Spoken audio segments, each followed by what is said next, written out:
Presenters are already here. They're already with us. WaterAid, SWA, they're already with us.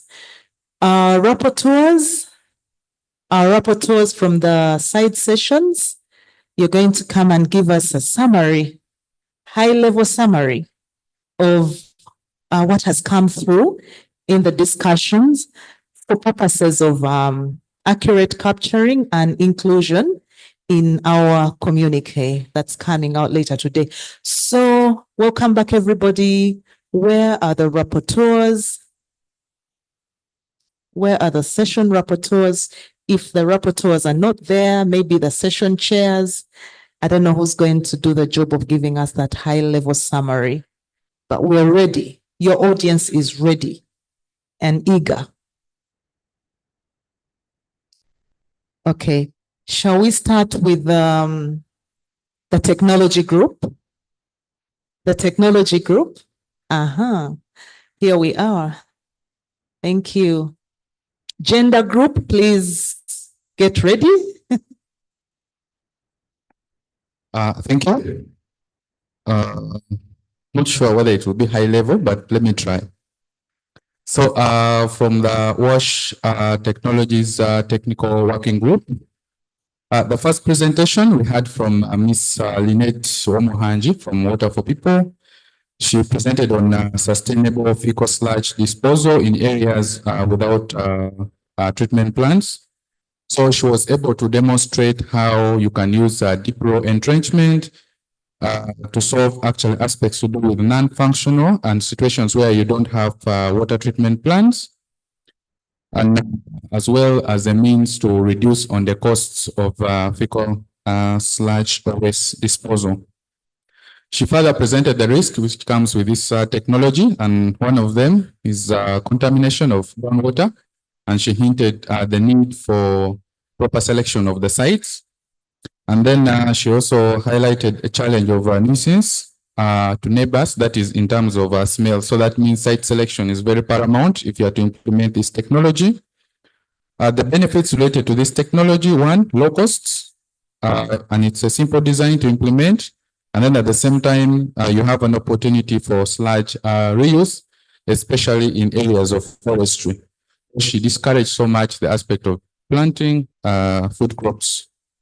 The next steps, she's doing a market testing and presented this as a feasible option for sludge treatment.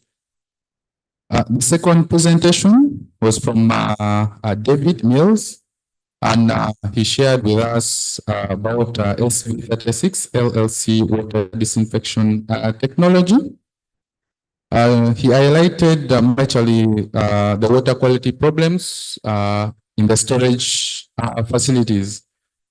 And the major one was formation of disinfection byproducts, which presents a health risk, especially to the water users. The SV36 technology is a silver-based suspension that forms an extremely effective solution in killing a broad spectrum of waterborne bacteria. It has no taste and no odor in comparison to some of the current disinfection options that we have. This technology has been piloted in Mexico and other countries, and the water quality samples and all the results have always been consistent. And because of that, this is a technology that has been accepted in almost all the countries where it has been presented.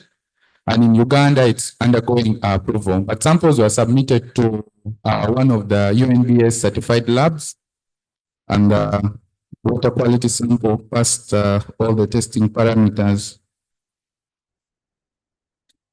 The third presentation was from Engineer Maseruka, Senior Engineer with CD.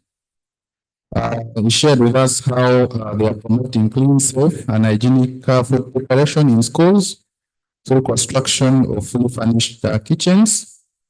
And they're trying to solve the hygienic preparation of meals for learners in schools.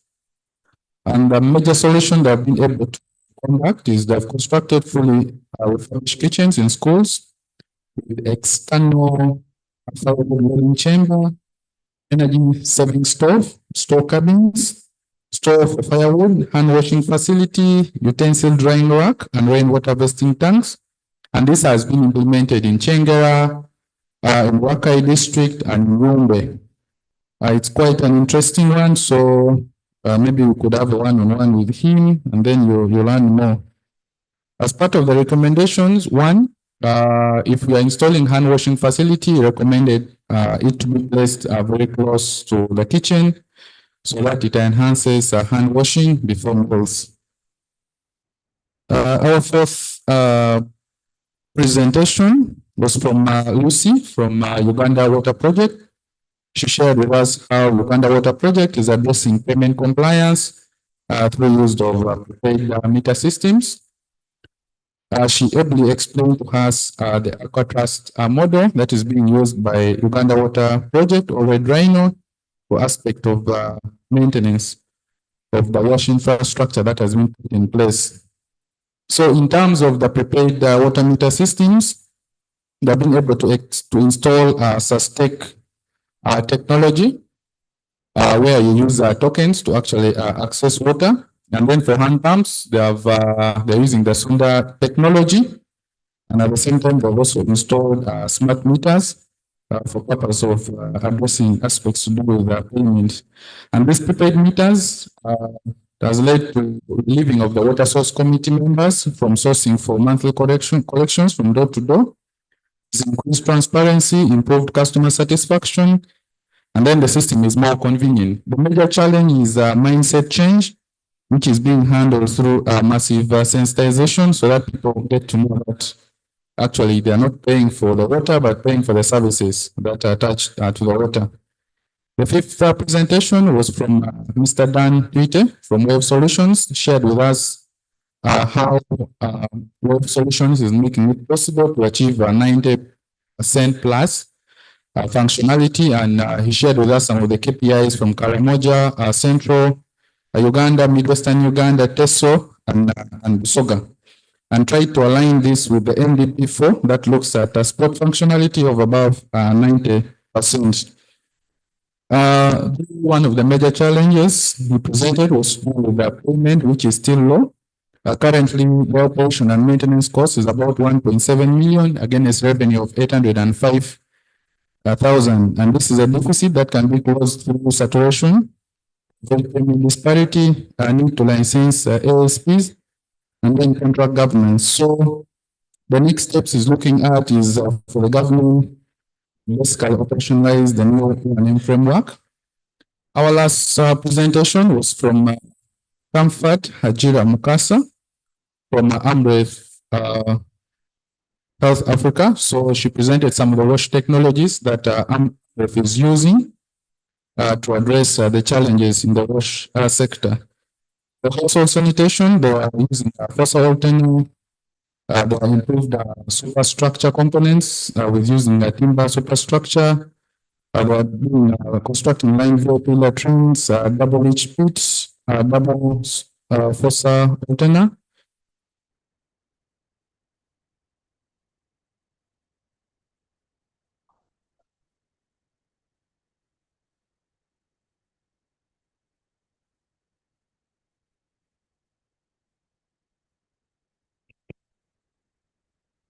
Thank you. So that is an aspect for household sanitation. Then for schools, they are constructing line VIP latrines with showers and incinerators attached to them for menstrual health hygiene management. And then for healthcare facilities, they're constructing placenta pits and then showers as well for the washrooms. Then for water, they are constructing rainwater harvesting tank, solar powered systems, installing PSPs in schools with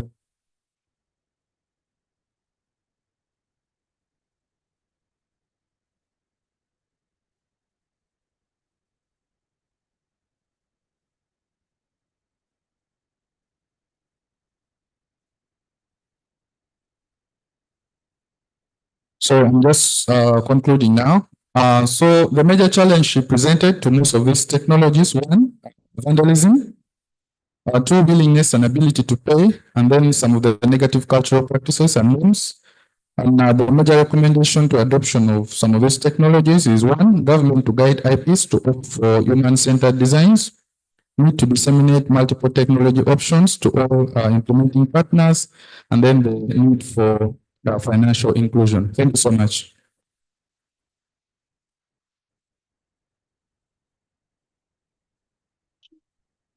Thank you. That's a lot of technology in 1 hour. Let's see how much gender and inclusion we can get. You're welcome.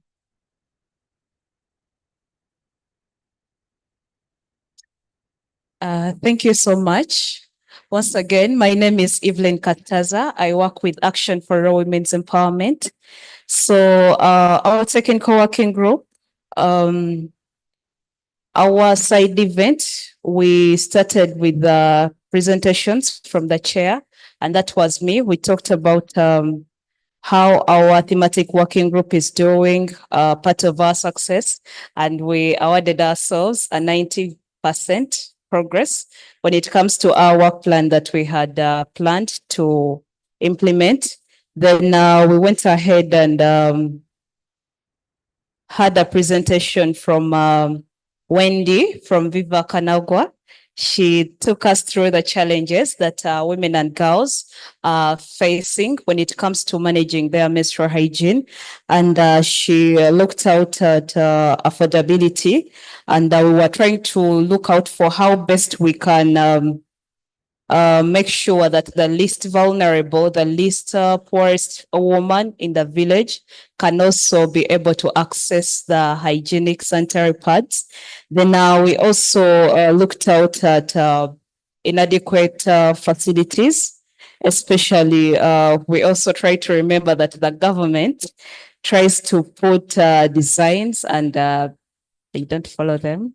But anyway, we were trying to brainstorm. Then we also looked at the stigma and the taboos that are so much around menstrual hygiene maintenance.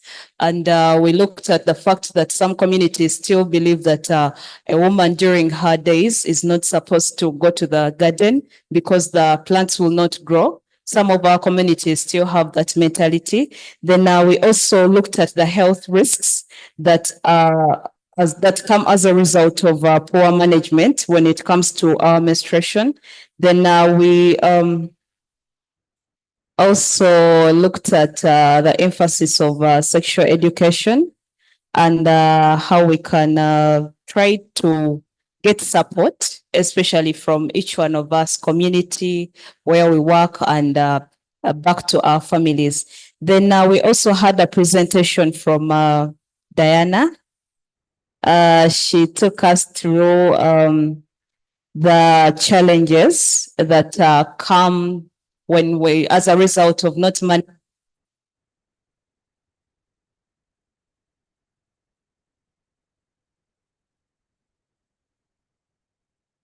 Thank you. So we're looking at the challenges that arise from poor menstrual product, from the challenges that come as a result of poorly managing the used pads of after the menstruation has taken place. And she highlighted that over 7.5 million menstruating women and girls, 1 in 10 girls miss school due to lack of proper menstrual hygiene products.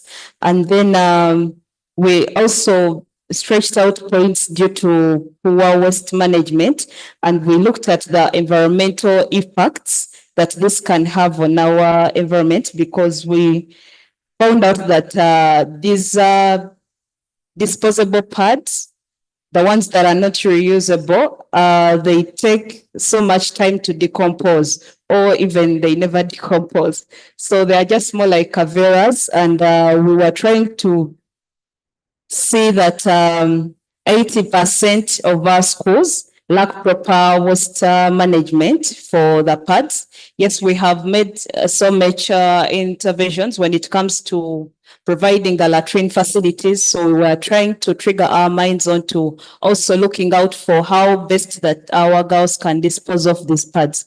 Because during the surveys that have been carried out, we find out that most of the girls and women use the disposable pads more. And then the second percentage always goes to the reusables and other methods. So we were trying to look out how best we can dispose of these pads before they become another burden to our community. Then we also looked at, yes, I'm summarizing. We also had discussions concerning our the adaptation of gender responsive procurement in Uganda's watch sector. We had so many beautiful insights, and amongst them, we agreed that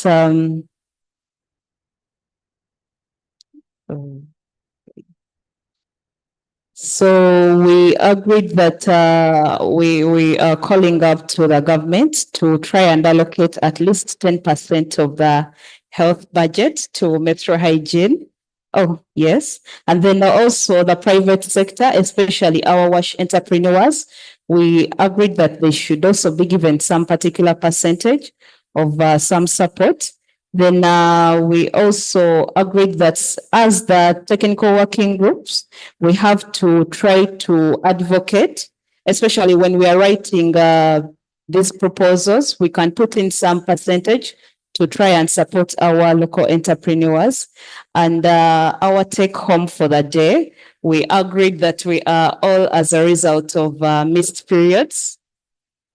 Yes. I don't know if anyone was just laid by an egg, but we believe that we all came as a result of menstruation. So that is why we are supposed to embrace the beauty of menstrual hygiene management. And yes, that's all that we thank you. Thank you so much, Arrowe. That one. And please let's give a round of applause to our rapporteurs for capturing those insights so well. We are now, I think that we had in-depth reflections in our group, so I'm not going to call for additional input, but I'm also trusting that our rapporteurs have presented accurately what we discussed. And if there are any more contributions, please forward them to the rapporteurs or to the to Martin over there so that they get captured in the overall report from this conference.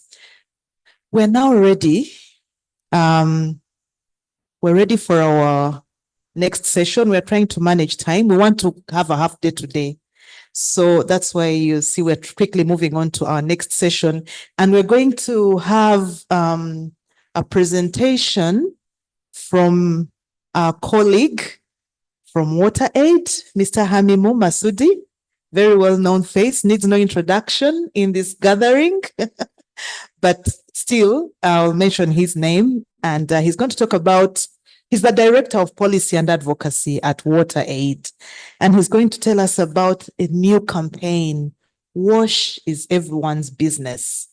Here we are talking about leaving no one behind, everyone forever, everywhere.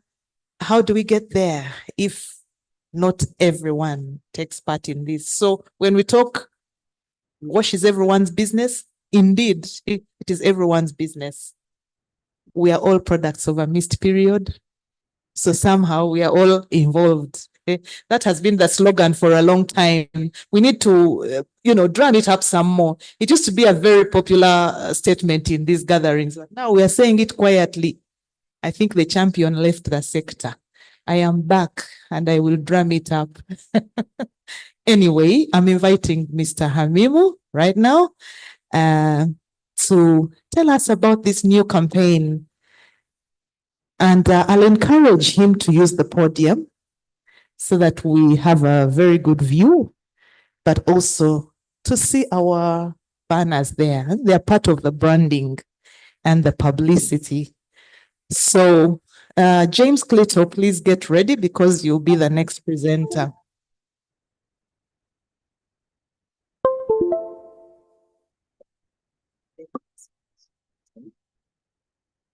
Okay, sure. Okay, cool. Thank you. Thank you. All right.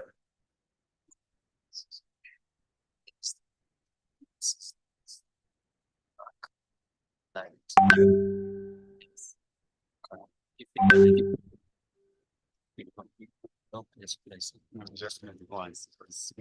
So this is next. This is back. Yeah. And this is lights. Okay.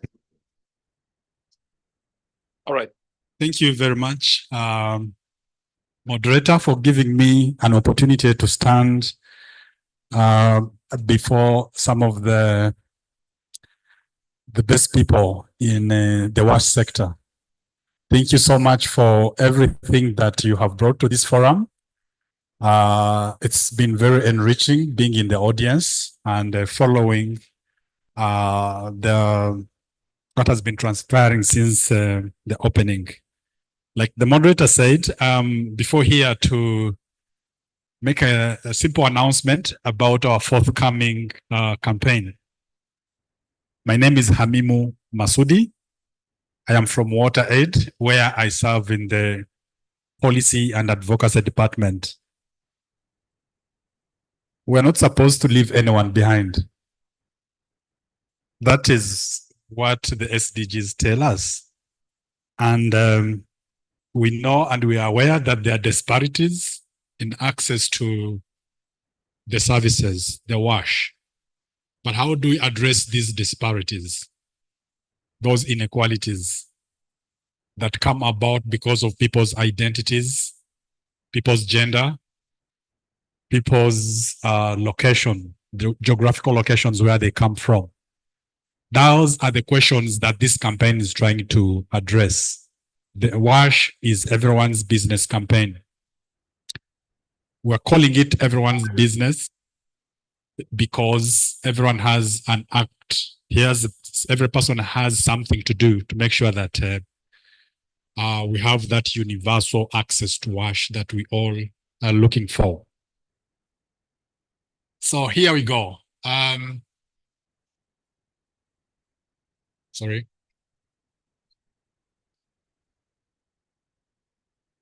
I'll start by sharing our identity, our name, and our logo. This is how we can be seen out there. If you see this logo, know that this is us. We just launched the campaign. We have not promoted it as much as we should, so it's not yet popular. But there will come a time when it will be all over your faces.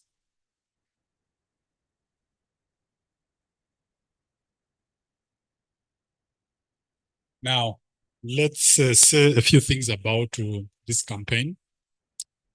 It is a groundbreaking initiative led by key organizations dedicated to promote water, sanitation, and hygiene services. We are on a mission to amplify voices and drive action to end inequalities in access to WASH services in Uganda. Okay, cool. Thank you. So this is our mission. Ideally, action, amplify voices so that we can end inequalities. This campaign is led by the following actors. We have the two UN agencies, UNICEF and UNHCR. And then we have Oxfam, IRC WASH, Water for People, AMREF, WaterAid, and then WASNet, our umbrella organization. So these are the organization ideally that started this campaign. They don't own it, but they came together and said, what if we do this? What will happen?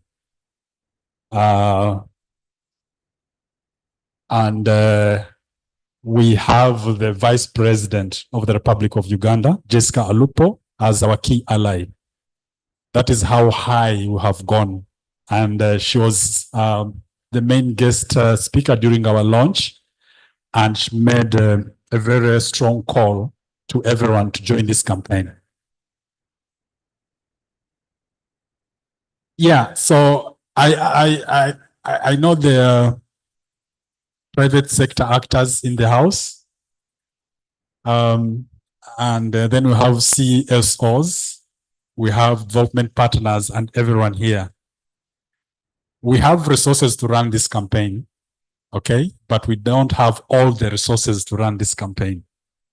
So to fill that gap, we're going to rely on sponsorships, okay, from our private sector and all the other actors, because it is everyone's business. That's how the campaign says. And this slide I'm sharing right now is supposed to show you the value if you associate yourself with this campaign. What did you get out of it? What is in it for you if you're a private sector actor? You deal, let's say, in the supply of cement, your Tororo cement or Hima cement, or you're a supplier of toilet seats, or you build incinerators and toilets. What is in it for you if you associate yourself with this campaign? Those are the propositions. The first one is that it gives you an opportunity to access an online market, then to boost your visibility because it's going to be big.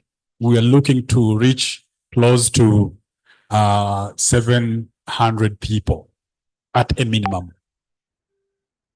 Then we have it strengthens your reputation. I think if you're a business and you associate yourself with a social cause, you're seen in a different light. Okay, so you have an opportunity here to be seen in that light of reputation. The others, like you can read there, those are all opportunities that you will be able to enjoy if you associate yourself with this campaign. I won't go into reading one at a time, but those are the ones, and we can share this slide so that you have them in detail. Now, still, you might want to associate yourself. And these are the platforms and where your messages will be disseminated or amplified. We will be having regional summits, about 5 of them, 4 sub-regional in all the regions of Uganda, that will take place for about 3 days, with stalls to display, with exhibitions, with high-level speakers, with everyone in this sector coming around there. And then we shall have one national summit that will be an ultimatum of the 4 sub-regions. And then there we shall have to make now our case, producing very many different advocacy products like policy briefs, communiques that we shall then address to our ally, the Vice President, who, of course, like you know, is a member of the cabinet. And that is how the story of change will go on after we have done our bit as civil society organization. We also are going to be having the wash on the wheels caravan. This is going to be big as well. It's going to traverse most of the places that are most affected, and they'll be connecting to the regional sub-region, rather the regional summits. We have a website and social media. All these ones are platforms where you can come in and be seen. Then we shall have media engagements and partnerships. Most of these things are already halfway done. We're just waiting for that moment now to get started. This is our unspotted audience. Okay, we have sector-wide WASH development organizations. Everyone who's here is our audience. We are also your audience. We have government and ministries. We have the media, and then the general public. We have WASH associated manufacturers, Mukwano Industries, Unilever, Davis and Shatleaf. We have construction companies. All these ones are going to be our audiences, and they will be with us. So if you need to do something and to be seen, then you need to be around these guys so that you get the best out of your business. Then we have WASH associated service users. I mean, households, supermarkets, schools, and hospitals, etc. Yes, this is a key slide now to show the roadmap of this campaign. And this is how it's gonna flow. This is how it's gonna play out. It starts with the regional summits, like I had alluded earlier on. And during that first summit, we shall be launching a couple of things.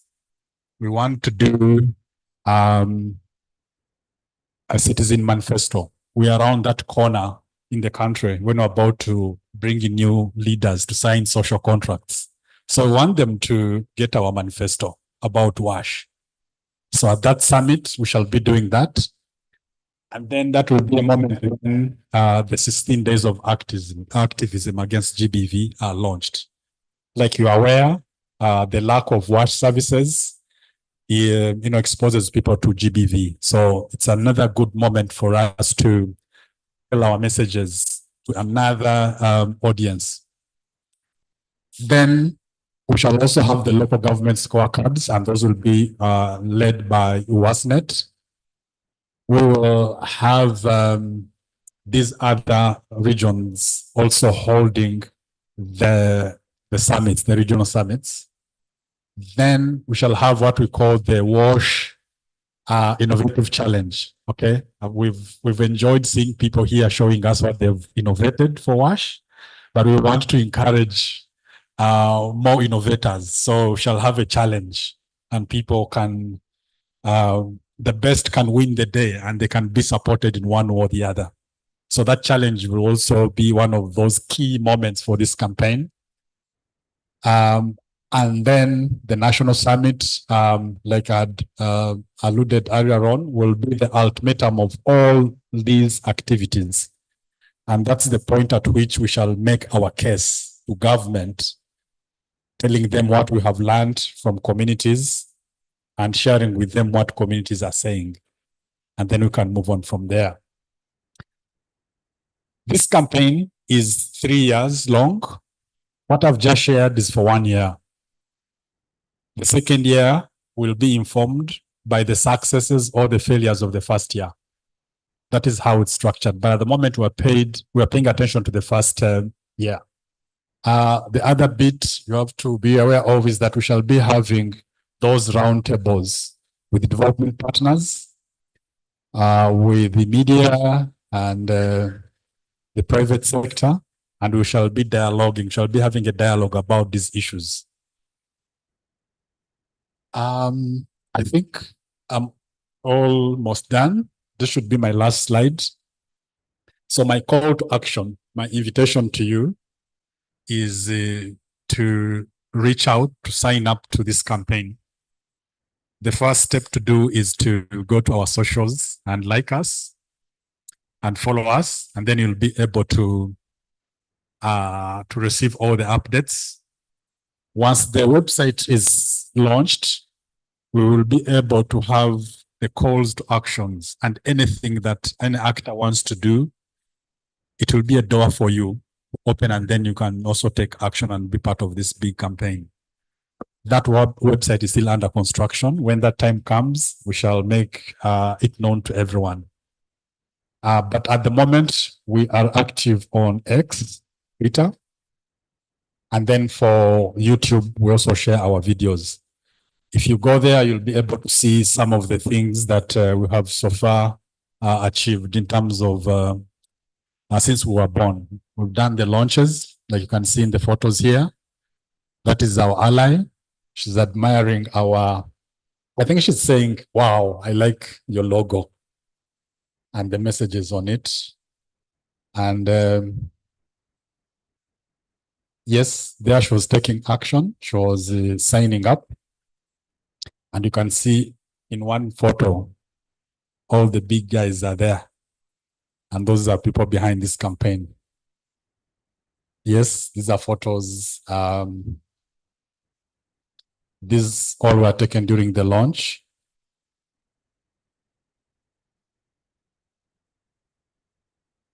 Yeah, and that is now what transpired in the room.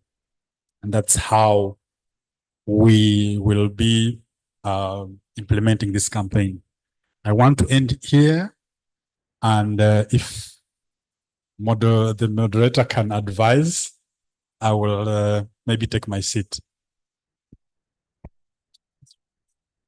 Great. Thank you, Mr. Hamimu. WASH is everyone's business. And I hope that we can all see how to participate in the campaign. And the first way participate in the campaign is by posing 1 or 2 questions to Mr. Hamimu here. I'll just allow the audience to, to really get down to understanding this better. If there are any questions, if there's something that's not clear, I'll give an opportunity to 2 members, and then we'll transition to the next presentation. Anybody wants to contribute? Anything not clear? An idea on how this can be made more effective as a campaign? Any idea on how everybody can get to participate in this, everyone's business? This is the time before we let Mr. Hamimu off the hook. Is everybody's happy with the campaign? Everybody's looking forward? In that case, can I have some compliments? If there are no questions, at least there can be a compliment or two, and express your willingness to be part of this. Okay, in that case, we'll just give him a round of applause.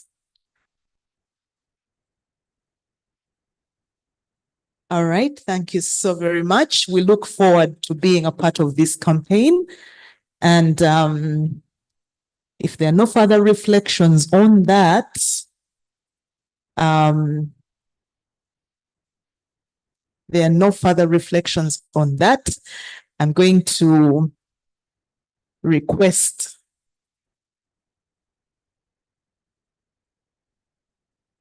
James to let us know what next.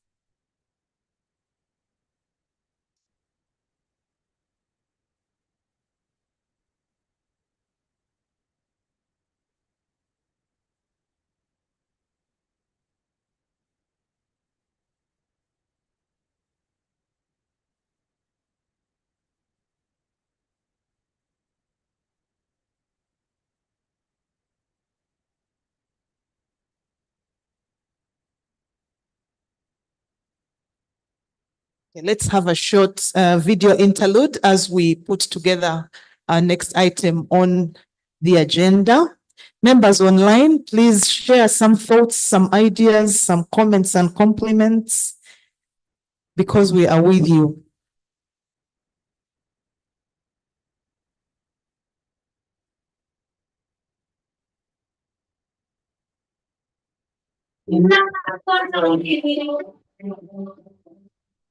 Over the past decade, Evidence Action has reached over 500 million people globally with effective programs that measurably improve child and family well-being. We have supported communities through proven evidence-based programs that are delivering meaningful impact, providing much-needed safe water access to 10 million people, drastically reducing parasitic worm infections, preventing anemia, and more. When I think of organizations that are able to take good research evidence and then make positive change in the world, Evidence Action is at the top of the list. Through our initiatives, we have saved the lives of 15,000 children under the age of 5, provided support for over 1.8 billion deworming treatments that have helped derive $23 billion in productivity gains from deworming, generated 3 million carbon credits for reinvestment in safe water programs, and averted 3 million cases of childhood diarrhea, a leading cause of death in young children. अगर ये कृमि मुक्ति अभियान नहीं चलता तो बच्चों के माता पिता को यह पता नहीं चलता कि कृमि मुक्ति दवाई से क्या-क्या फायदे होते हैं. There's been significant reduction of absenteeism of the learners, enabling them to continue with their education. If any school that was not part of it before is begging to be part of it or is indicating interest, the other organizations that would just choose on their own and go direct to district councils, introduce the project, and they start implementation. But for evidence action, they had to engage the national platform, which is Ministry of Health Headquarters Technical Working Group, where experts would do critique such activities. I was having a problem looking for firewood for boiling water all the time. But now we just go to the borehole. I drop one drop in the jerry can, I fetch water and we start drinking. And it has reduced the problem of sickness like stomachache all the time. Ninashukuru sana na ninapeana shukurani kwa sababu sisi wengi wetu tunatumia maji safi. Your impact is more than you know. When you start out and you think that probably the work that you're doing does not have a great impact, and you're feeling like these are just tasks that you have been assigned, you have a job description and therefore you carry on the tasks that have been assigned to you. But over the years, interacting with individuals at county level, sub-county level, and even teachers, you realize that the impact is so great that what you think is just day-to-day tasks actually is changing the lives of individuals, right from their childhood into their adulthood. By innovating effective delivery models, rigorous testing that works, and scaling evidence-backed solutions, Evidence Action has helped improve the lives of millions. We have been recognized by independent evaluators, achieving the greatest health benefits and impact per dollar. But more work remains to ensure every family can thrive, free from preventable diseases and poverty. Because we want to channel our resources where they will have the greatest, most cost-effective impact. Here's to the next decade of putting evidence to action to build an even greater legacy of global well-being. This is one of the under easy bucket water projects in Bujokonali and Nonsense district.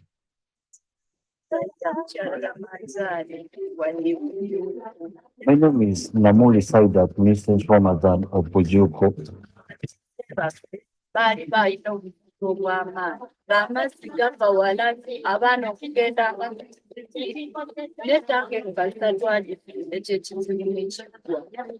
Before we got this water tank, residents had a lot of challenges in the area.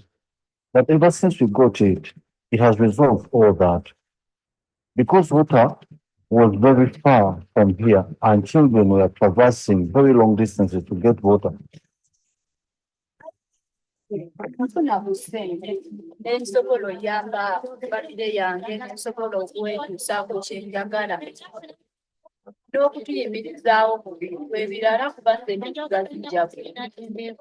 has benefited us because we get some money from the water sales to sustain our families.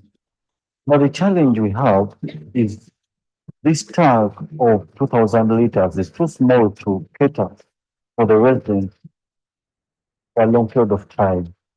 Therefore, we need a bigger tank of which we can pay in installments. We have started piloting this project of bigger tanks, which are a little bit more expensive than this one. They are about 200 to 500,000 liters.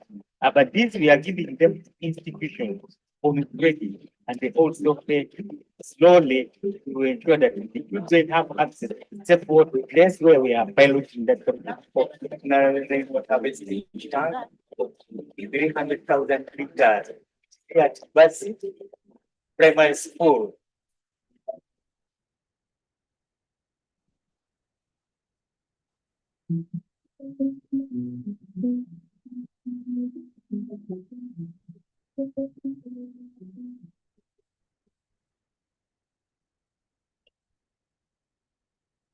Having started in 1992 with the aim of building capacity of rural communities, Uganda Muslim Rural Development Association, WUMUDA, an indigenous faith-based non-government organization, has lived to its dream of transforming the lives of the grassroots people. Outstanding is the innovation of Walugendo model tanks that was realized in 2015 to address the challenge of water scarcity, especially in rural schools and health facilities. The innovation has been approved by the Ministry of Water and Environment and adopted by the Ministry of Education and Sports as one of the solutions to water challenges in rural schools. This the provision for drinking water. There is a water tank inside there which is filtered and this is safe for drinking. So they open here like this, the taps come and take the drinking water. Walgendo model tanks are unique in a way that they can be constructed using local materials and locally sourced artisans and masons. Depending on the water needs of the user, the capacity can go up to 250,000 to 500,000 liters of water. So far, 4 schools in central and western Uganda have benefited from Walgendo model tanks to address their water needs. As a school, we harvest water, being that it is a rural area. We do not have access to national water. Before rainwater harvesting, there's dependency on mainly the stream water, of which the streams would sometimes dry because of the unfavorable weather conditions. So there's a plan to harvest water, since some of the times of the year there are heavy rains around this place. As a school,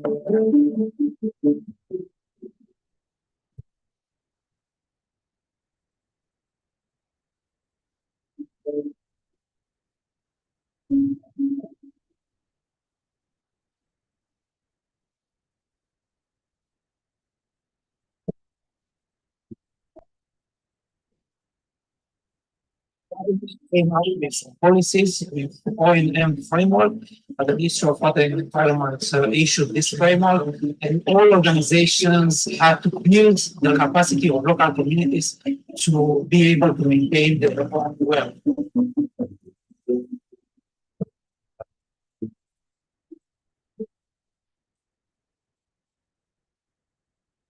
Program aims at becoming the area service provider to provide majorly three things. One, to provide the preventive maintenance and repairs.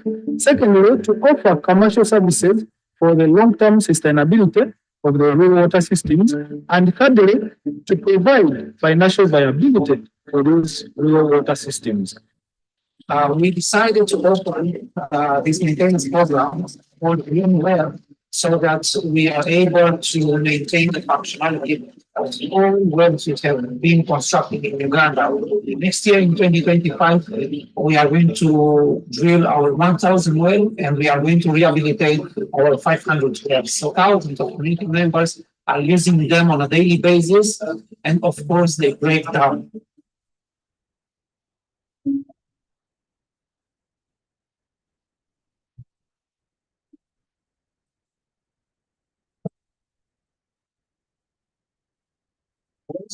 Is working with Green Power Mechanics Association from the areas where we operate through Green Well program. We're doing maintenance of the wells. This well is changing the water color and also producing that water. So by using the compressor, we want to blow out the water from the well so that it can recover clean and safe water to be used for community consumption.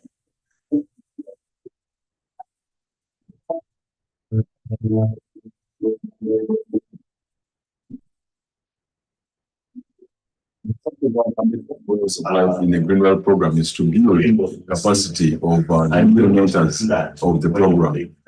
Today, we are having a training for staff from Obende Service Center on an app called M-Water, which is a platform that will enable them to be able to ticket issues with wells that are broken down. They will be able to register whatever complaints that have been listed from the broken down wells. They'll be able to follow up these wells until they have been repaired, thereby reducing on the downtime for these wells and effectively managing their business of area service provider, that is the Green Well program.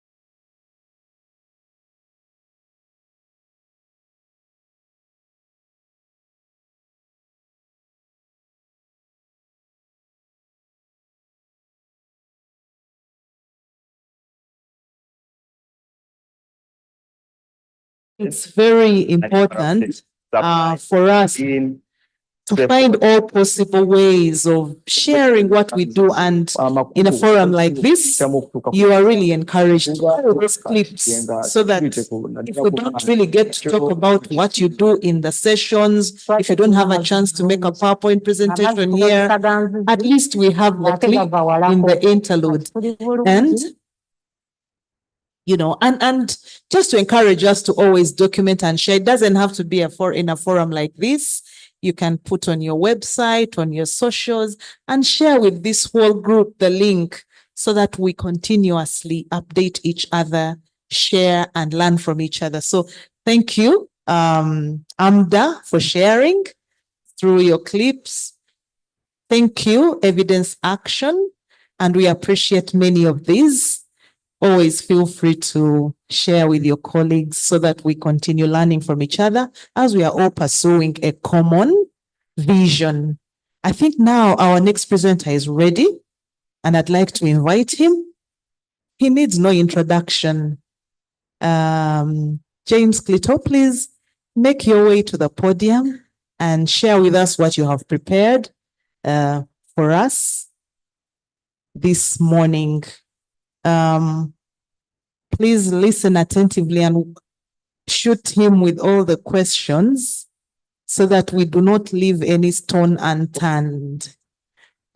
We don't want to go out of here with some points not very clear. Fast forward, good morning once again. It's an honor to stand again before you. This microphone here, I am not blessed with very good height. It's only working for those who are a little higher than me. So I'm standing here to continue with the preaching about WASH. We have had every other detail about WASH, but I think one thing we've not heard about was WASH in the Bible. WASH in the Bible, where is it? Where do we find it?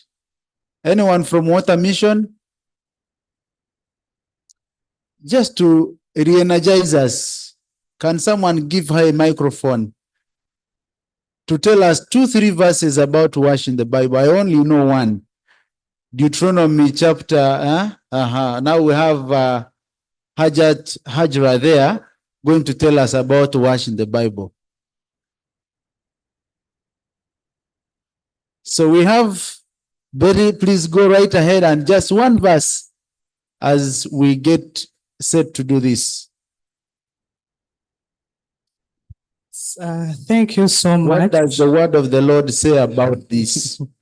Thank you so much for giving me time to say what the word of God says about WASH. My name is Dorothy Nangovi.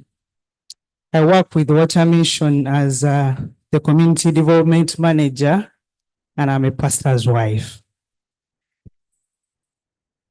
Yes, there are several verses in the Bible.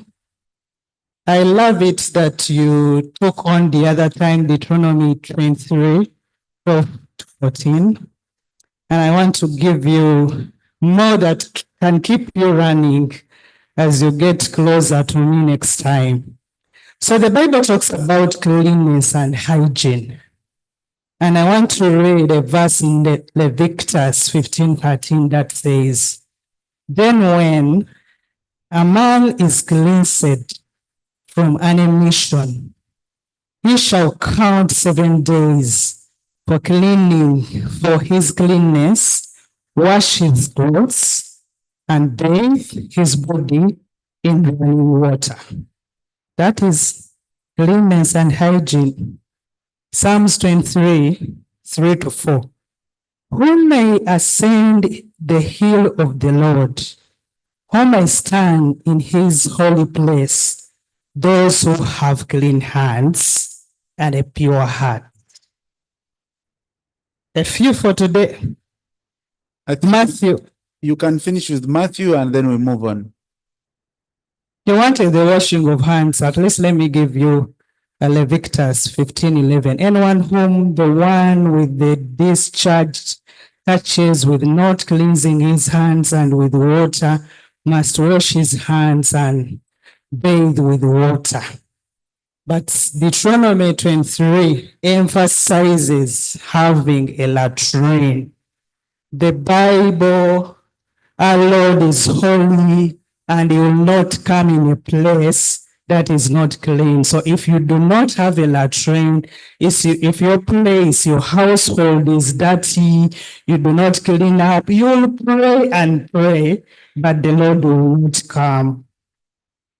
Thank you very much, Dorothy. And where she has ended is Deuteronomy 23, verses 11, I think, to 12. About when it gets to evening, move to a place and then create a Latin, something like that. So you can read it. I just wanted to bring your minds back to the hall, but also to assure that you know these issues we are discussing are not for government alone. They are spiritual matters that we are dealing with. And so if we don't read our Bibles very well, hey, we might actually be headed for judgment someday. I want to bring your attention to WASH technologies. This morning we were in this room and we had the thematic working group on WASH technologies present to us different technologies that they are and innovations that they have come up with, that they are promoting. And as the Secretariat, the WASNet came up with the WASH Climate Resilient Technologies Catalog, a catalog that is meant to guide all of us on what are those climate resilient technologies that we can promote in our work, wherever we are doing it.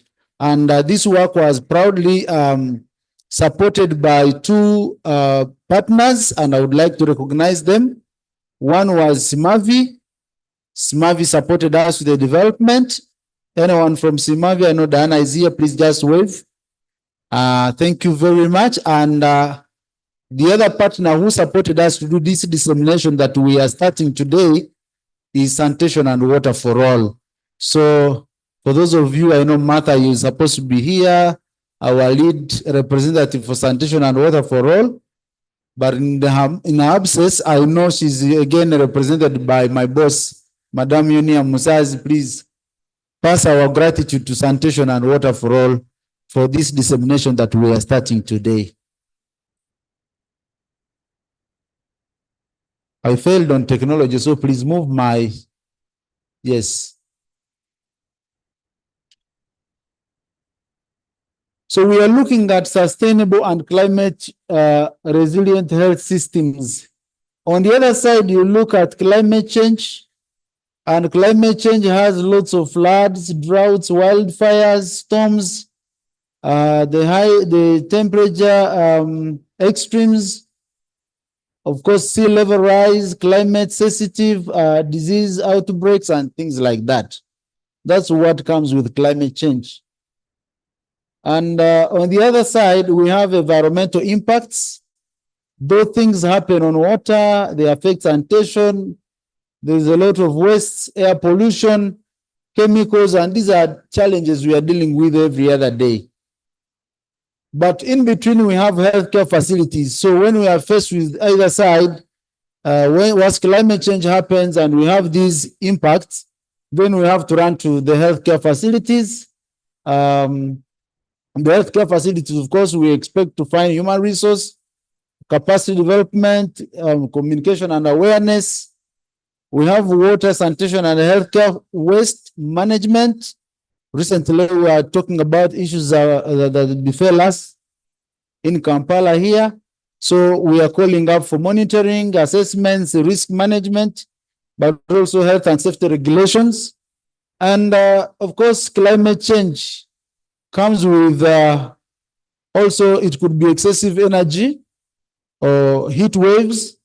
So they also call for monitoring and assessment, risk management, high and safety regulations. And in all these, there is what I would call one of the building blocks for wash system strengthening, the block on infrastructure, technologies and products. So we need to have adaptable infrastructure, adaptation of current systems and infrastructure. We need to promote systems and technologies and sustainability of healthcare facilities, operations, not only healthcare facilities, but also communities and schools. And so once we put all that together, we are looking at having healthy people and healthy environments. I hope this sets the mood. Can we move?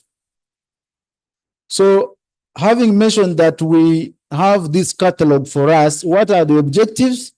We are here to ensure that we enhance the understanding of WASH stakeholders about WASH and climate change, but also want to inform the WASH stakeholders of the WASH climate resilient technologies that can be promoted across. And what I'm going to present here are just a handful of those. So we haven't, the presentation cannot bring every other technology here. So we begin with the hand washing aspects. I know that very many of you are aware that Uganda needs over 500 millions, or rather 5 billions annually to do hand washing promotion. And many of us will bear me witness that besides the hand washing basins we have in our houses, in our homes, we were not used to these hand washing facilities until COVID set in. I hope my guess is as good as yours. So one of the technologies that now we can talk about are the hand washing facilities that have been fabricated from everywhere. I can mention Musa Bode University down there in Katwe. The welders, they are doing quite a lot of innovations to produce the hand washing facilities. And for us, that is a technology that can be promoted in institutions, but also in communities. So hand washing with soap is recognized as an easy, effective, but also affordable method to prevent disease transmission and should be achievable even in emergency settings, for example, like the case of COVID-19, Ebola, and many other epidemics. Can we move? For cases of that are prone to floods, climate change, disasters, we would like that we promote the raised latrines, and that is the example. For sanitation technologies for flood-prone areas, raised latrines are alternatives to pit-based latrines in areas with rocky grounds, high water tables, or flood-affected areas. So you can choose to adopt that particular technology and promote it in areas that you know are very well prone to floods, those that are very near lake shores and things like that. We can move. So we have rainwater harvesting. Rainwater harvesting is also one other approach or technology that is being promoted by many of our members. And in this technology, rainwater uptake in the soils is increased through the soil surface, rooting system, and groundwater. Of course, the scientists and engineers here will augment after I am done with this. Soil effectively acts as the storage agent, which improves water holding capacity and fertility, but also reduces risks of soil loss and erosion. So this is promoted mainly for those in promoting agriculture-related activities. But we also have rainwater harvesting storage facilities or technologies for domestic or institutional care. So rainwater is collected and stored for productive use. For example, drinking water for agriculture, irrigation, sanitation, and more. And I've just put those examples. And someone will ask, why not the plastics? Because I'm not so sure whether the plastic tanks are also climate resilient. We have been told that some of the plastic tanks, when they are exposed to a lot of heat, they reach a moment of, wearing out, and of course, they may also have health challenges to the users. I hope Haji Walugendo, our consultant for rainwater tanks, is in the house to augment into this discussion. Can move. The two rocket Lorenas, the energy saving cook stoves, are part of the technologies, the WASH climate resilient technologies, trying to avoid the traditional three stove technology of cooking that exposes us to lots of, smoke and other associated dangers. So it's always advisable that even for the rural setting, this is a better option, a better technology to promote. So fixing built massive mud stove with two pot cavities, but also with a chimney, single fuel feed and combustion chamber with shelf for firewood. It is incorporated with high burning chamber and a well-defined airflow. So that is the kind of technology in many of the refugee communities, in many of the rural communities, that is being promoted. So we can adopt that. We move. We have biogas. I doubt if I have to also explain biogas, because many of you know about this as a modern form of bioenergy that can be produced through anaerobic digestion or fermentation of various variety of biomass sources, including manure, food waste, agricultural residues, energy crops, sewage and organic waste from landfills. So I'm told that there are investors who are coming in to take stock or to make good use of the landfill. Hopefully, we pray that they come and turn the landfill into some other energy. I am not an authority in this, but I know that our expert from the appropriate technology center may have to say something about that to just supplement what we are presenting here. So we can move. We have a technology to drill boreholes using manual methods.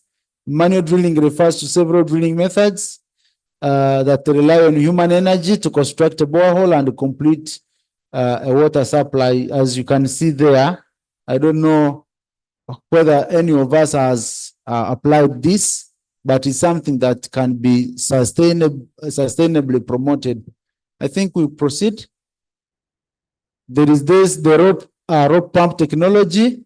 Rope pump is a kind of pump where a loose hanging rope is lowered into a well and drawn up through a long pipe with the bottom immersed in water.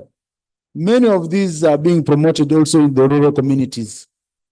So we're also looking at those technologies that can be cost effective to everyone down there. Let's move. And finally, we have the solar powered water systems. It's a technology that breaks down less frequently than the hand pumps and costs very little to maintain. And so such systems are able to support multiple communities and able to help to sustain life, especially in regions that are highly prone to drought and famine. So I just wanted to highlight a few because the catalog is one of those documents that are on the QR code, so you can scan and get the detail. And I am sure, like I mentioned, many technologies are there. We may not have captured all of them, but this is to try to remind us that we should promote technologies that are climate resilient. I thank you.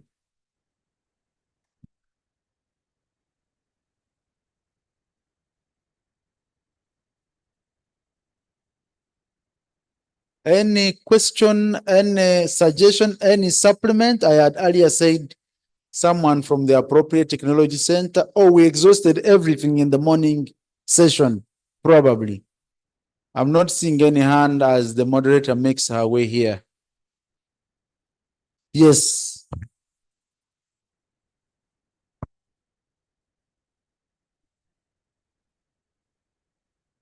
Yeah, thank you, James, for the presentation. It's some good work, I must say. Like you made it clear, the last statement made sense to me when you say it is just the beginning.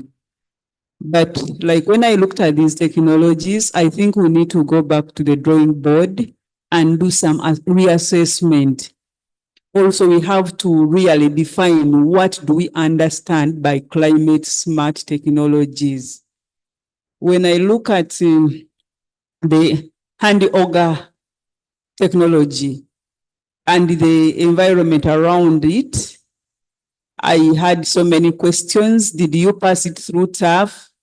And I want to bring to your attention that we have the guidelines to technology introduction and promotion in Uganda, the GTI, which was developed by a consortium led by SCAT Foundation, WaterAid, IRC, Networks, and Ministry of Water and Academia. So we might have to again go further, administer these technologies, pass them through the technology assessment profiling for us capturing the 6 dimensions. TAF captures 6 dimensions, that is technological, environmental, social, economical, legal, and skills and know-how.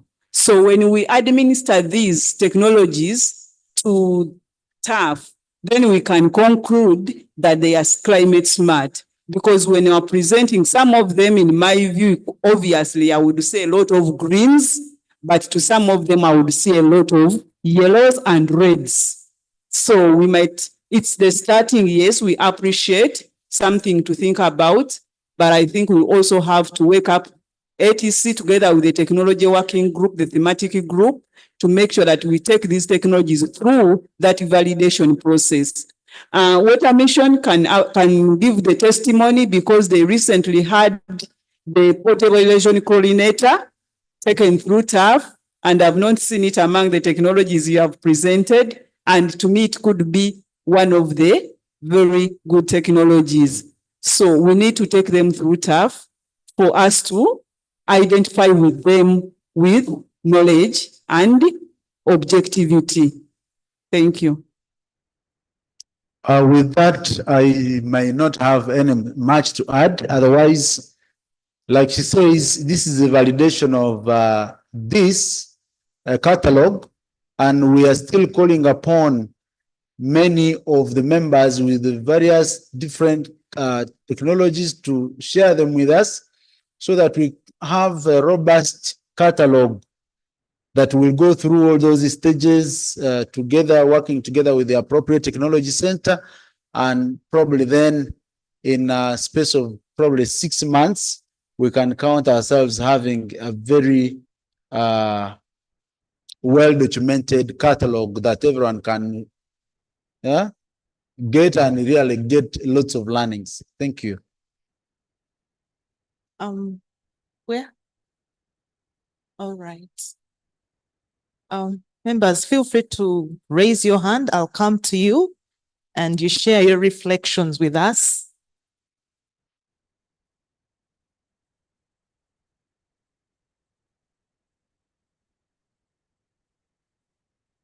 Thank you very much. Thank you very much, Kleto. And I wish to thank Wasnet for the great work. Reading through the catalog that you have put up there, I think it has been a missing link. For us health professionals, we know that at health facilities, issues of safe water is a huge challenge. And therefore, this catalog is a game changer in ensuring that health facilities adhere and access safe water for safe deliveries, but also climate resilient interventions at the facility. I have a question. When I was reading through there, I didn't hear much of how do we ensure within this catalog helping the health systems sustain this intervention therein. We can have them there, but unless we make them sustainable for these facilities, it becomes harder. So I didn't get clearly how this you can build capacity of health facilities to have these sustainable, climate resilient, and also safety measures done there. The other one is about how do we ensure these local governments prioritize this in their development plans? Because you can have these as projects, but how do we ensure, like Mr. Richard yesterday mentioned from CSOs, financing? These just have funds that government comes to center, but how do we ensure that they finance sustainable financing for these technologies that are generated by the districts themselves, local governments? Otherwise, we shall be spoon-feeding them through these projects, which are not sustainable for a longer term. So I want to see that sustainability avenue within the catalog and see influencing this agenda. Lastly is about the consumers, these are the beneficiaries. How are they going to this catalog? How are they going to build their capacity?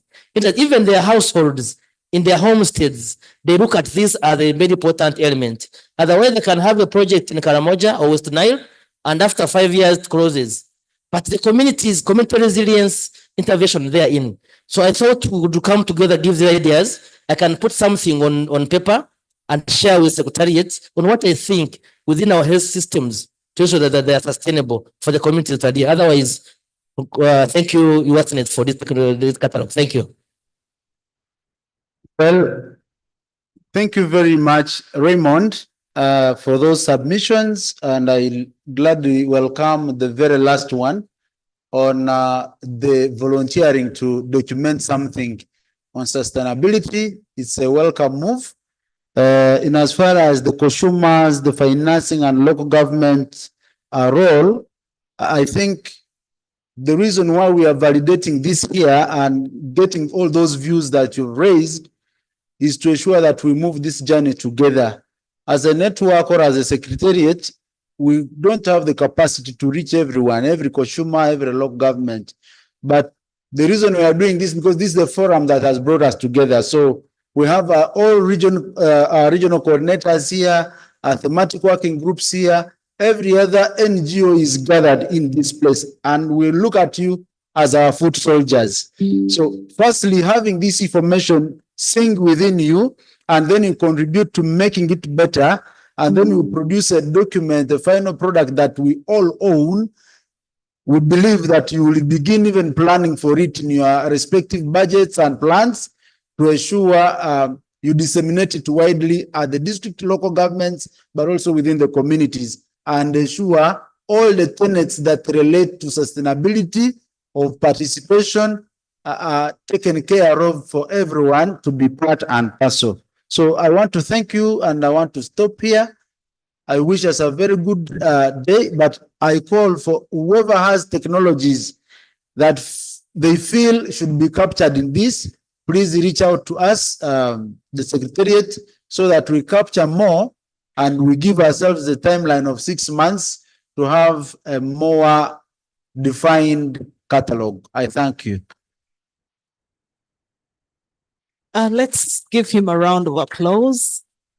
Thank you, Clito. Most of the things that we share here are just the tip of the iceberg. There's always a lot more that could happen, that should happen outside the walls of this hall. So just always treat this as a trigger, you know, as the start of more in-depth work.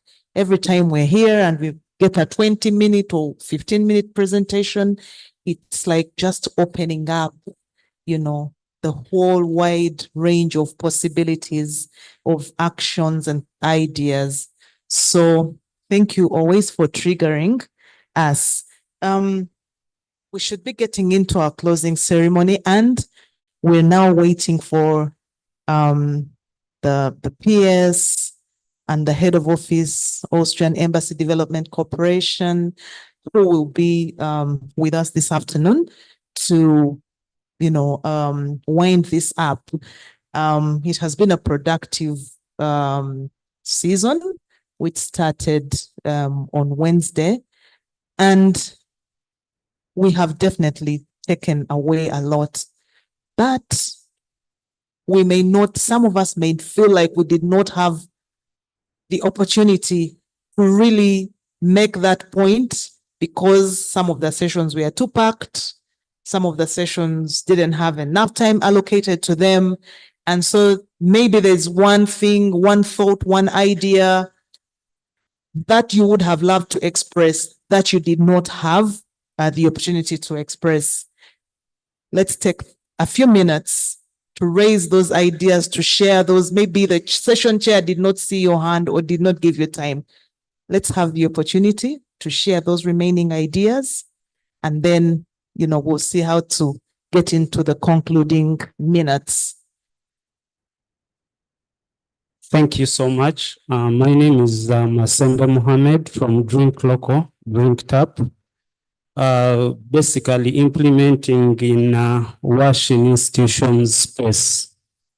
My call is to the Ministry of Education, but also to the CSO fraternity and the USNet about a complete wash for schools.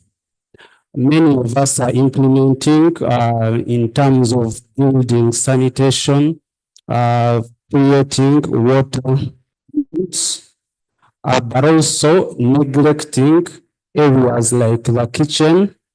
I was glad to be part of the discussion this morning where a CD is doing something in that area.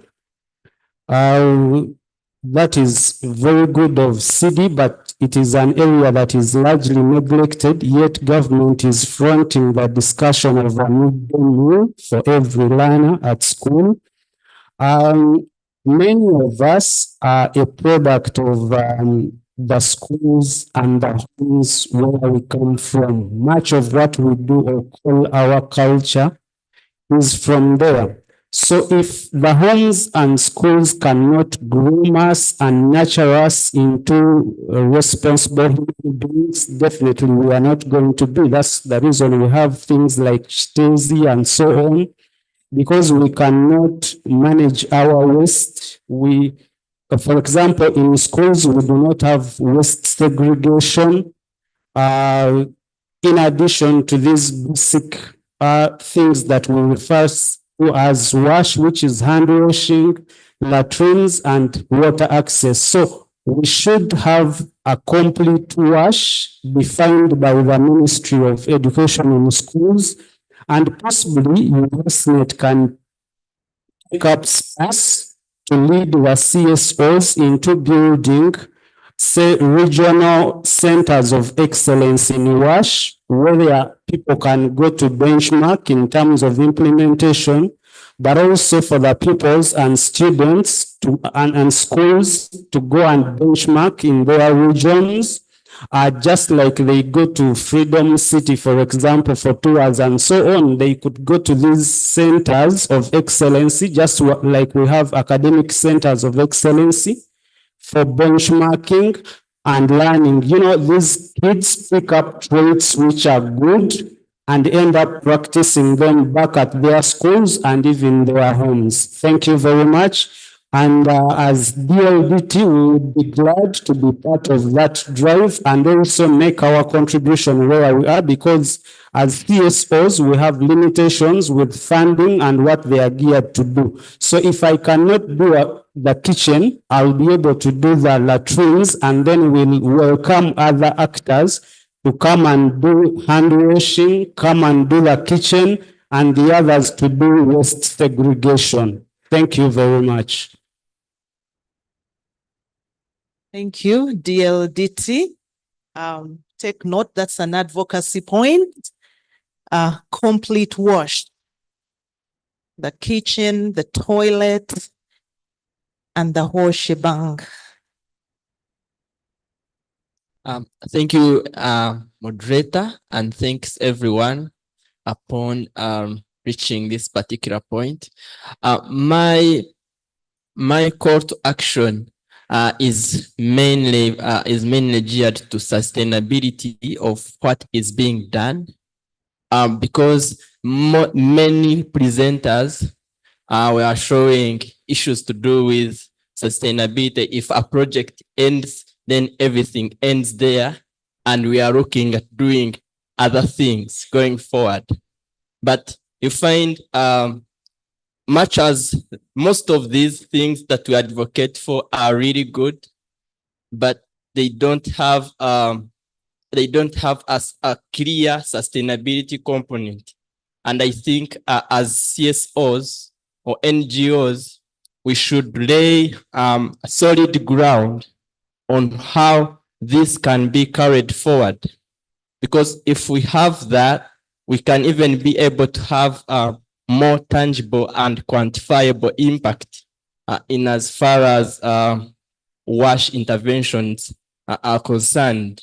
So we need to define how. Maybe if we can incorporate business models, it's good that some of the technologies that we discussed this morning had a component of a business model, which is really, really good. Then I also want to comment on someone who presented about fecal waste management. It was a good one, but it really had a lot of shortcomings, which we couldn't punch holes into because of the time.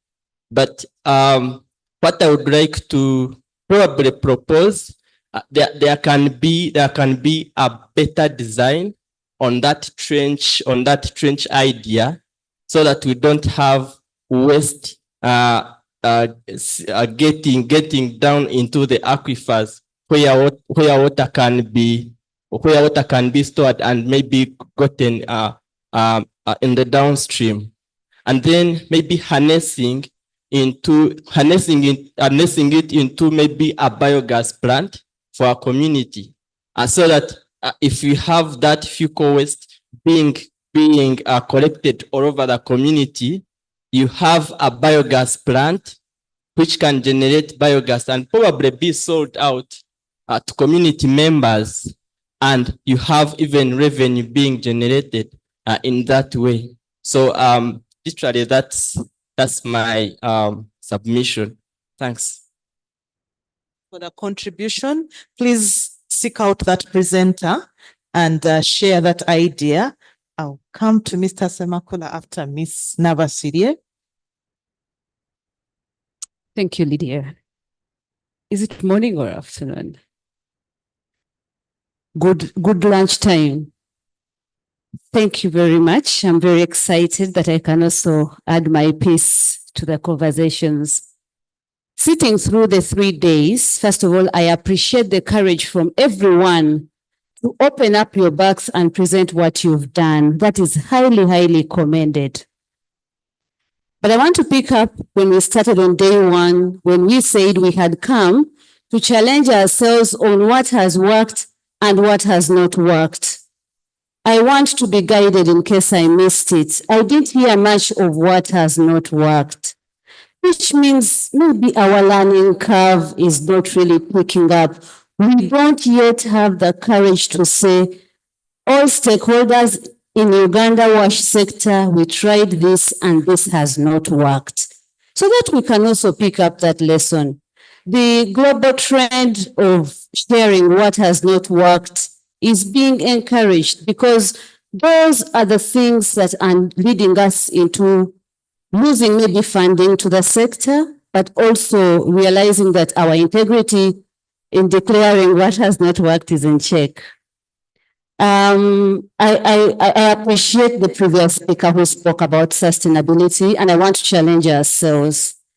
In describing sustainability, are we looking to repeating the same or scaling what we've done? Because most of the submissions in the room over the days have been speaking to what has been done, but when you think of vertical scaling or horizontal scaling, not much has happened. Right from when we speak to the O&M framework, the Deputy Carl from Kwania couldn't actually state that with support from the following funding, we did this. We were limited to only what has been done with external funding and not much with what they've done with their own internal resources, which leads to, again, echo the word of sustainability and scaling. Are we scaling what we are doing, or we are always piloting and not scaling, which ultimately means a few keep benefiting from our brilliance, and there are those who remain unserved over a long trajectory of time. But also that said, allow me to appreciate you, WASNET, for this kind of arrangement. We've seen the thematic groups come through. We are still structured by thematic groups, and the sector is structured by programmatic arrangements. Is that an area we want to reflect as we plan for the next CSO forum? So when we come in here, we are not struggling with, we contribute to 3 programs, but we are structured around 8 thematic groups. Maybe it's an area we want to also reflect and think about. Thank you so much, Lydia. I appreciate. Wonderful insights, Lillian. Thank you so much. Mr. Simon. Ladies and gentlemen, permit me just to add my voice by thanking you, WASNET, and all of you participants who have done a great job. I want to interest myself on some of the submissions which were made. All things which are being talked about here hinge on financial resources. I want to draw your attention to the fact that we should not forget government is service provider number 1 in this country. We are alternate service providers complementing government effort. Therefore, let's interest ourselves in what CS Bag was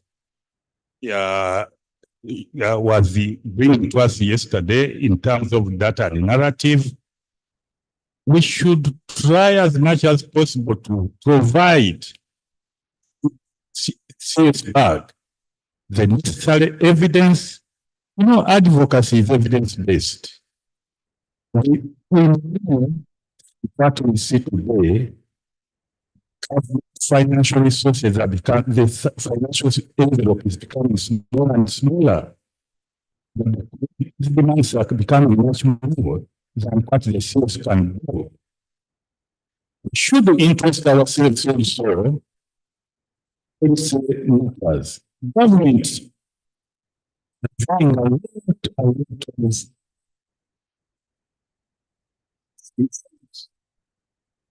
is very important. For example, we are working in the urban. The KCCA Act is valid for us to test ourselves and see how it's going to impact on our work in the urban. I think that we are advocating for so that we can improve our work in terms of operations.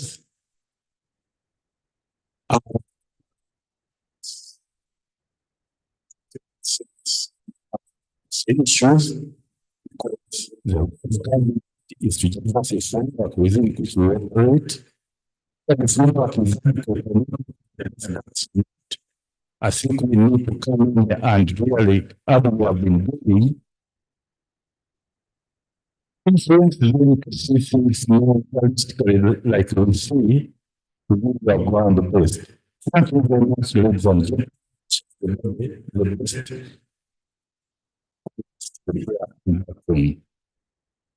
Thank you, Mr. Semakula.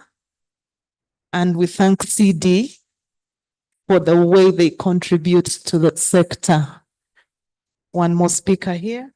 Thank you so much. So I'm Donny Salas from World Vision. And as World Vision, we're interested in having children really complete school, and we're interested in school retention. So from our cluster, the women and children, we had an interesting discussion on tax exemption on sanitary pads. And for us, we really have interest in this because we believe it's an issue that affects children retention in school. And the option was really advocating for tax exemption on these sanitary pads. And we feel it's good, but we are not very sure whether it can generate the desired results. And we think it's something that needs to be really investigated further, because you could find that government giving out sanitary pads for vulnerable children could yield more economic benefits than really a tax exemption. Because I see that tax exemption, one, it has a disadvantage on the local manufacturers. if you're also giving the exemption on foreign imports. And in that case, the local manufacturers are likely to fight it. But also, you will find that the president might not be interested in it, in the sense that there is a loss of tax revenue. And he's trying to advocate for build Uganda, buy Uganda, build Uganda. So there is a loss of tax revenue. So we are thinking that we need to have a study, compare giving out free sanitary towels to all the children, but also comparing it with a tax exemption. What yields more economic benefits? Where is the best indifference curve that is going to support economic growth, but also improving children's health? So we are looking at those options, and we are trying to interest different partners to join us in this so that we can come up with evidence, a study, and we believe Makerere University School of Public Health, the health department, health policy department, would be an ideal partner for us to get us the best economic results. Where are they? And on the look of things, you would find that giving out free sanitary towels would yield more economic benefits than a tax exemption. But you need to ask yourself that why isn't the president interested in this? Because in the 2016 elections, this is what he had proposed. But later on, he came to realize that it can't work. Then the first lady also came out and said, this is not ideal and it's not viable. So you need evidence to convince the first lady that it has economic benefits and it has also economic returns to the nation. So we ask all partners to join us in this study. And as World Vision, we can commit really to be the front runners of this in case other partners are able to join us. But advocating for a tax exemption without evidence, we believe it will be, it might not yield the desired results. Thank you. Okay. Speaking of, all right, I'll ask Mr. Jokers here. Yeah, thank you so much, Lydia. Just want to speak about two things.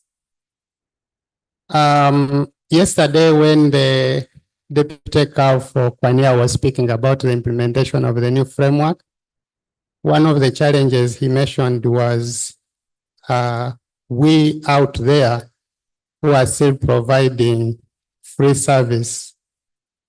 And I realized we are the ones who write these proposals, who are like, yes, we are going to construct these water systems, and we believe our people are poor, and yet there is already a framework that is trying to promote, ensure that once a facility is constructed, the community should meet the burden of ensuring that they sustain it by paying monthly or as they pay or as they fetch.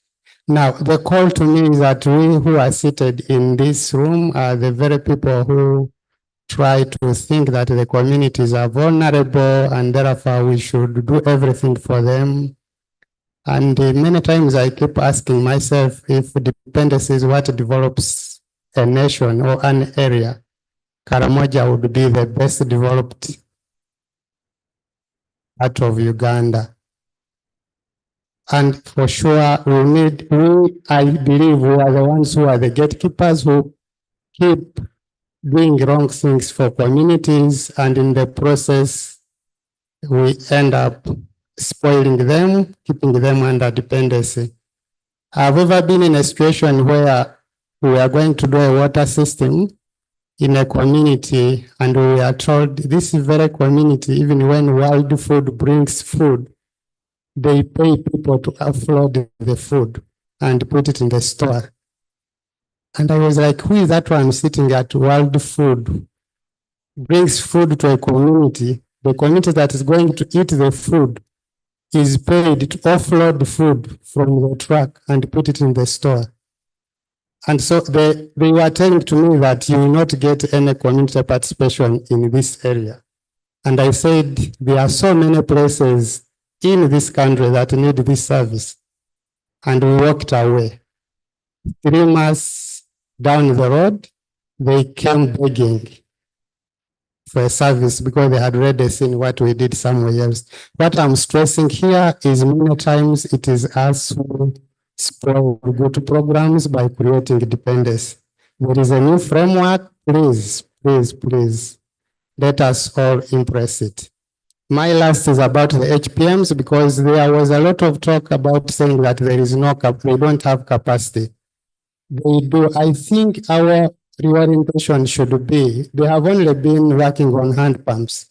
If the ASP is moving to all the technologies available, capacitate those HPMs into all technologies. They can fix those solar systems. They are the ones who are fixing our prepared systems. They are hand pump mechanics.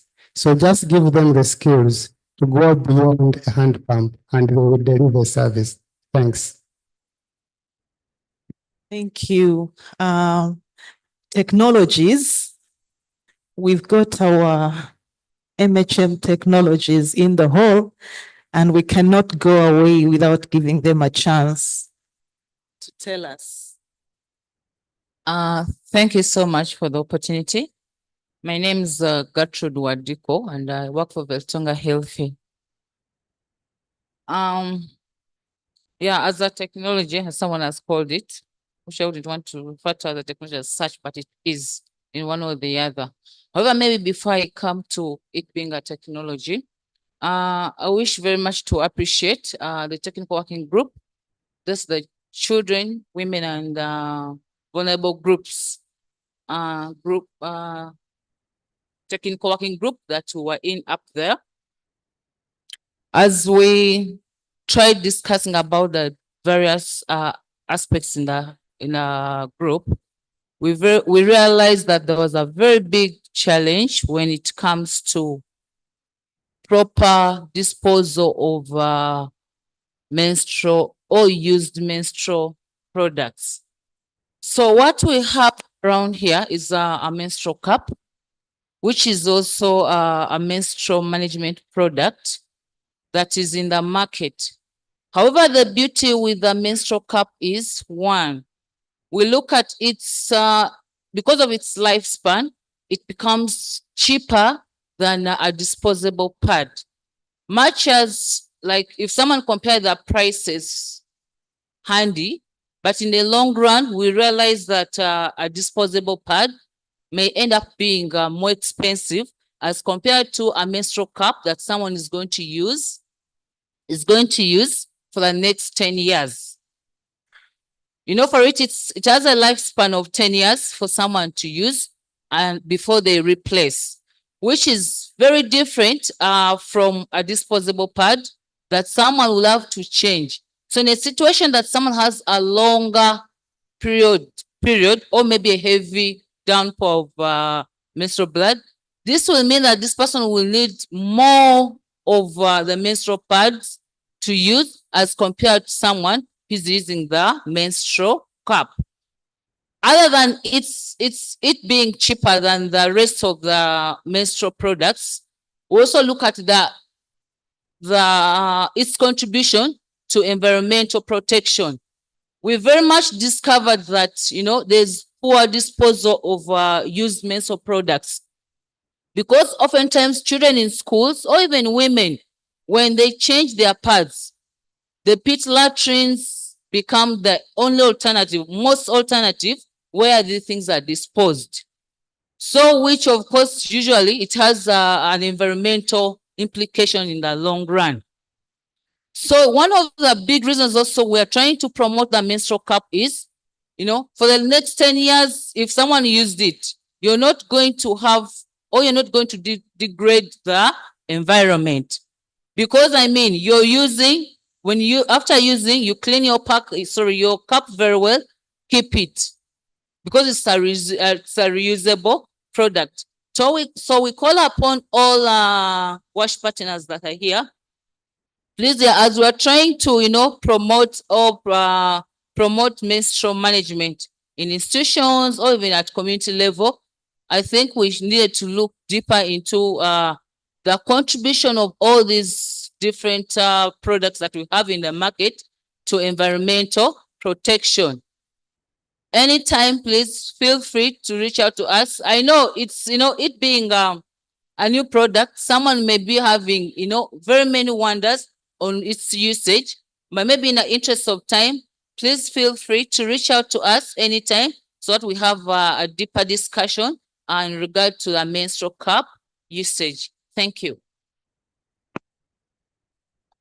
Buy Uganda, build Uganda, and protect the environment as you also take care of other sanitation and hygiene issues. And my brother here, his hand has been up for a while. Yeah, I'm Fred Nseleko, representing Save the Children, and I've been part of the team which has been rolling out WASH scorecard for UASINET. And the Save the Children does some of school WASH. I appreciate so much some of the partners who are doing WASH in schools. And as for some indicators or some components of WASH, schools are doing well. However, what we see as a problem is the functionality, and looking at the scorecard, it talks about the WASH committee, which is not so much functional in schools. Which should be the committee to spearhead all WASH issues in schools and planning, and then fostering the functionality of WASH components. So our team lead James, this is an issue maybe you have to push forward, and then we see how best at least we can strengthen the functionality of the WASH committee in schools. Since now WASH is going to be a standalone component, I'm hopeful that maybe this can be taken up, but as we try to implement, we can at least ensure that also as we put in schools some WASH components, the functionality of this committee, because it's mandated to manage the O&M or the WASH components in schools, so it can be strengthened to see at least the components we put in schools, they can continue serving, and then they can be in charge of managing their own issues. Thank you so much.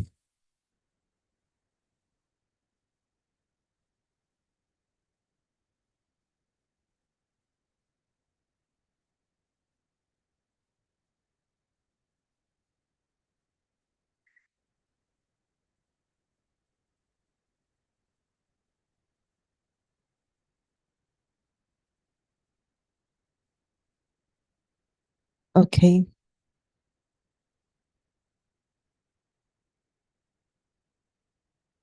Okay, I want to thank you all for your contributions. And again, this conversation could go on. I'd like us to stand up and welcome Dr. Kacha, Head of Embassy, Head of Austrian Embassy Development Corporation, who's joining us in the closing ceremony this afternoon. You're most welcome, Doctor. It's a pleasure to have you join in the CSO forum.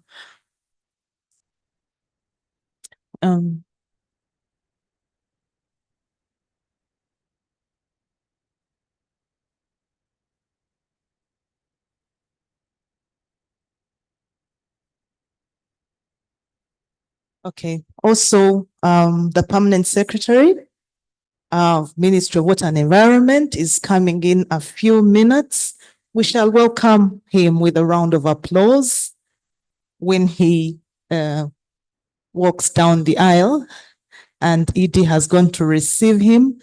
And I want to say thank you all for your contributions. I don't know if there's any one contribution left, any one thought or reflection that we have not captured in the last few minutes. You'll laugh best. Thank you so much, everyone. The 3 days have been really good to reflect on the sector. You know, having all of us as CSOs and partners in the WASH sector has been something good, but also learning from our colleagues from Kenya on how they operate. A lot has been mentioned and said on different topics, but mine is just an emphasis a little bit that we have the O&M framework. Ideally, that has been running for now maybe 5 years or so, but it all looked from the presentations in the last 3 days. There have been some steps forward in ensuring we implement it, but also looks like there have been some bit of gaps in some locations. And I think the whole thing comes back to us as CSOs to push this agenda forward. We need to have a collective action around it. I would also been so happy if we had in this meeting the lower governments under which we operate. Of course, I know we've had representation at the national level, but sometimes the issues that we discuss here may not really be taken down to those lower governments, and yet these are where the things are, because we can't operate without these lower governments like the district water authorities. Probably in the future, we could be having such stakeholders because they have a stake in the sector that is very key, being part of this forum. I know it's for the CSOs, but having a bit of local government incorporated would be something good for the future. I also liked a comment from, I think, Lillian, about the changes that have been there. Now we are talking more into programmatic approach. How do we restructure our CSOs so that we really flow well with the programmatic approach?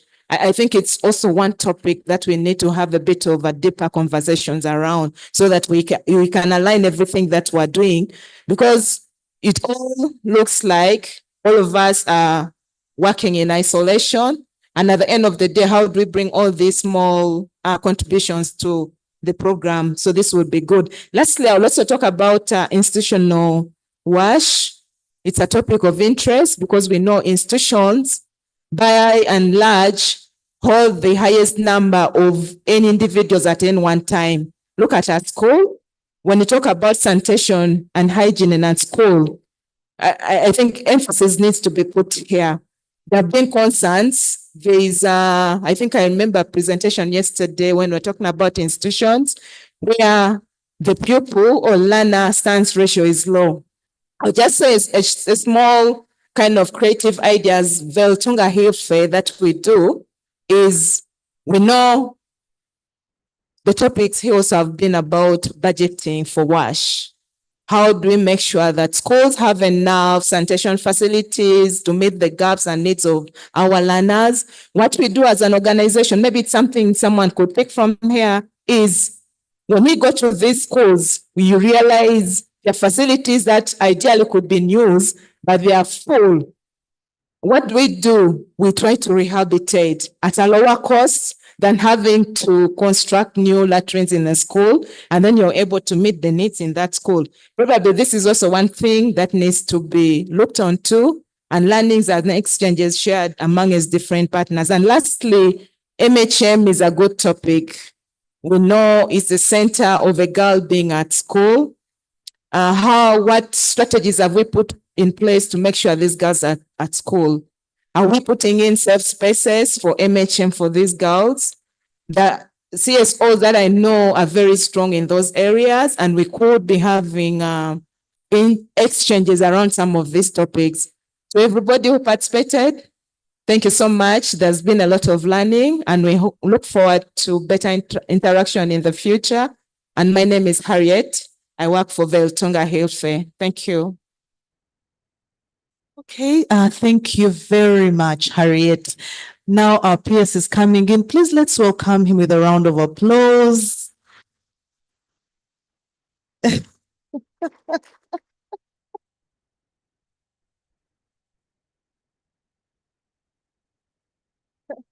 Thank you so much for joining us, sir.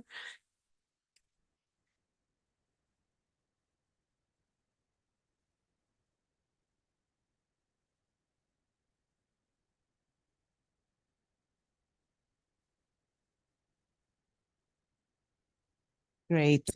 So we have our special guests in our midst, and so we won't take much longer, and then we'll already go into the closing ceremony. And I want to thank you all for your contributions. Thank you all for staying this long, and thank you for being such an active group. We are now going to receive highlights of what has transpired in our discussion over the past 3 days. It's been rich, it's been intense, it's been great. Let's see what we have gotten out of there. And I'm going to invite our ED to summarize for us, give us the highlights and something that we're taking home from here.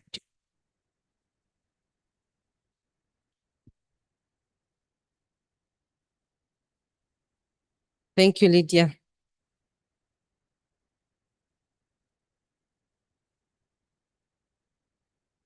Okay. Ladies and gentlemen, I can't believe that you're still here after all these days, but thank you so much. On your behalf, hope you're entrusting me to summarize. Allow me to welcome the Permanent Secretary from the Ministry of Water and Environment, Mr. Alfred Okidi. Also, Dr.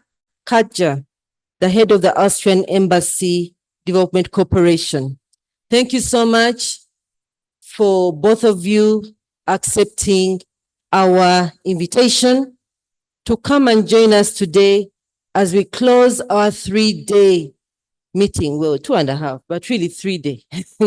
Because we'd end the meeting and people would stay around having discussions, interacting. So thank you so much for coming to meet with us today.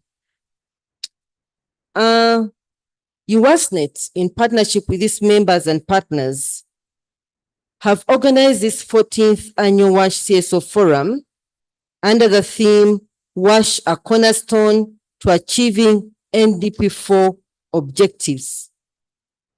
The forum was premised on 3 main intended outcomes, which included providing a platform for civil society organizations to share their perspectives on WASH policy gaps, recommendations, while at the same time engaging with policymakers whom I must say that we really appreciate that have been with us up to now.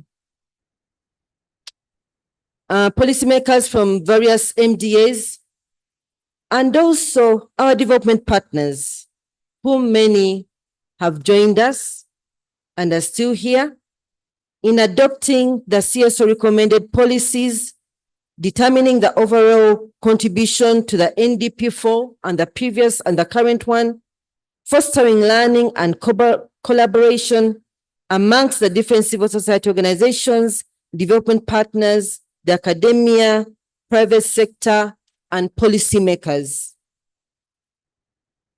Our guests today allow me to share with you that this year's annual CSO Forum, we were privileged to have the Minister of State for Primary Health Care, Honorable Margaret Muhanga, who graced the opening of this forum.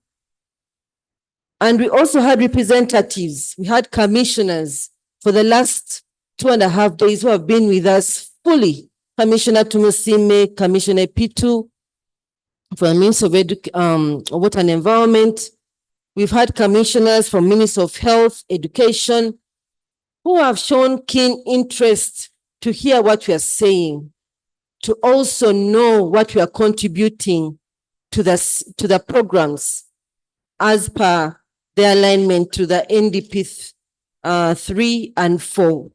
And also members of parliament. We had more than close to 7 members of parliament from the WASH Parliamentary Forum and the Natural Resources Committee of Parliament. We had development partners. And of course, one of them included the Austria Development Agency, UNICEF, GIZ, and also a representative of the UASNET development partners, the Danish People's Aid, who traveled all the way from Denmark to come and be part of this forum.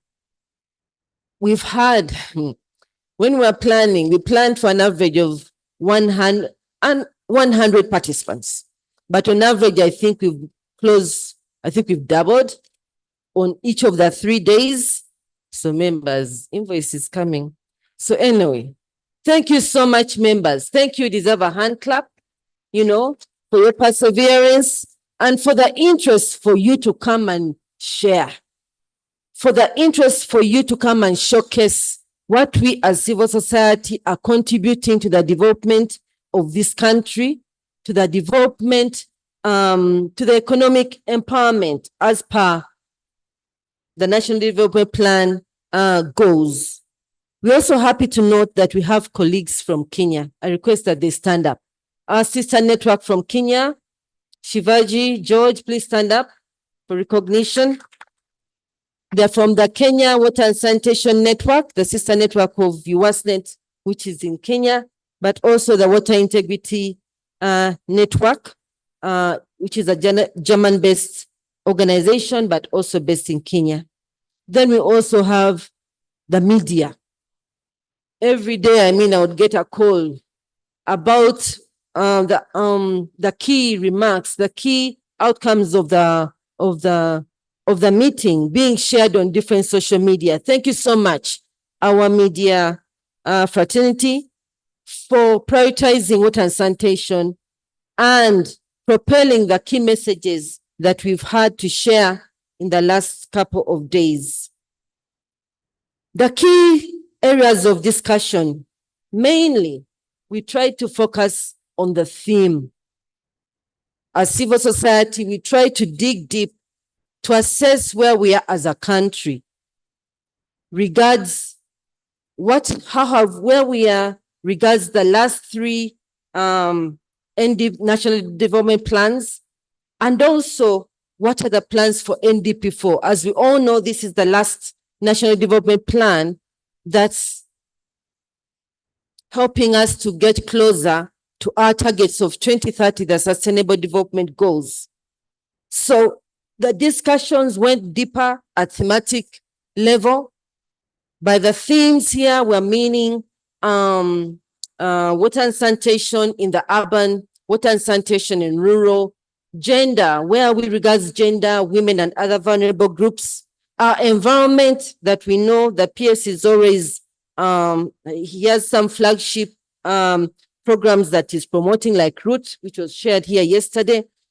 So we went theme by theme to assess where we are, what are the challenges, and what are the recommendations by us as civil society organizations, so that in NDP4, these challenges, there are strategies that are incorporated to make sure that they're addressed, so that whatever targets have been integrated within NDP4 and other national policies that they attained. And of course, we also had the presentation and accountability by the civil society organizations. And here we presented to all stakeholders what our contribution is as civil society. And PS and Dr. Kaja, we are happy to report to you that as civil society organizations, our investment has now evolved from an average of around 70 billion to more than 100 billion annually. That the civil society organizations are investing within the programs, mainly three programs: the natural resources and environment lands, that program. Then the human capital development program, where water and sanitation falls, and the agro-industrialization program. However, we still have a challenge. Let me report to the members here. Well, not those who are here, maybe those who don't report are the ones not here. Last year, PS, you joined our call for all the non-state actors to make sure that whatever contribution they make is captured through this report that we submit to you and the other line ministries. There's been a small increment, I must say. From a third, where now at least we have 50% of these civil society organizations reporting.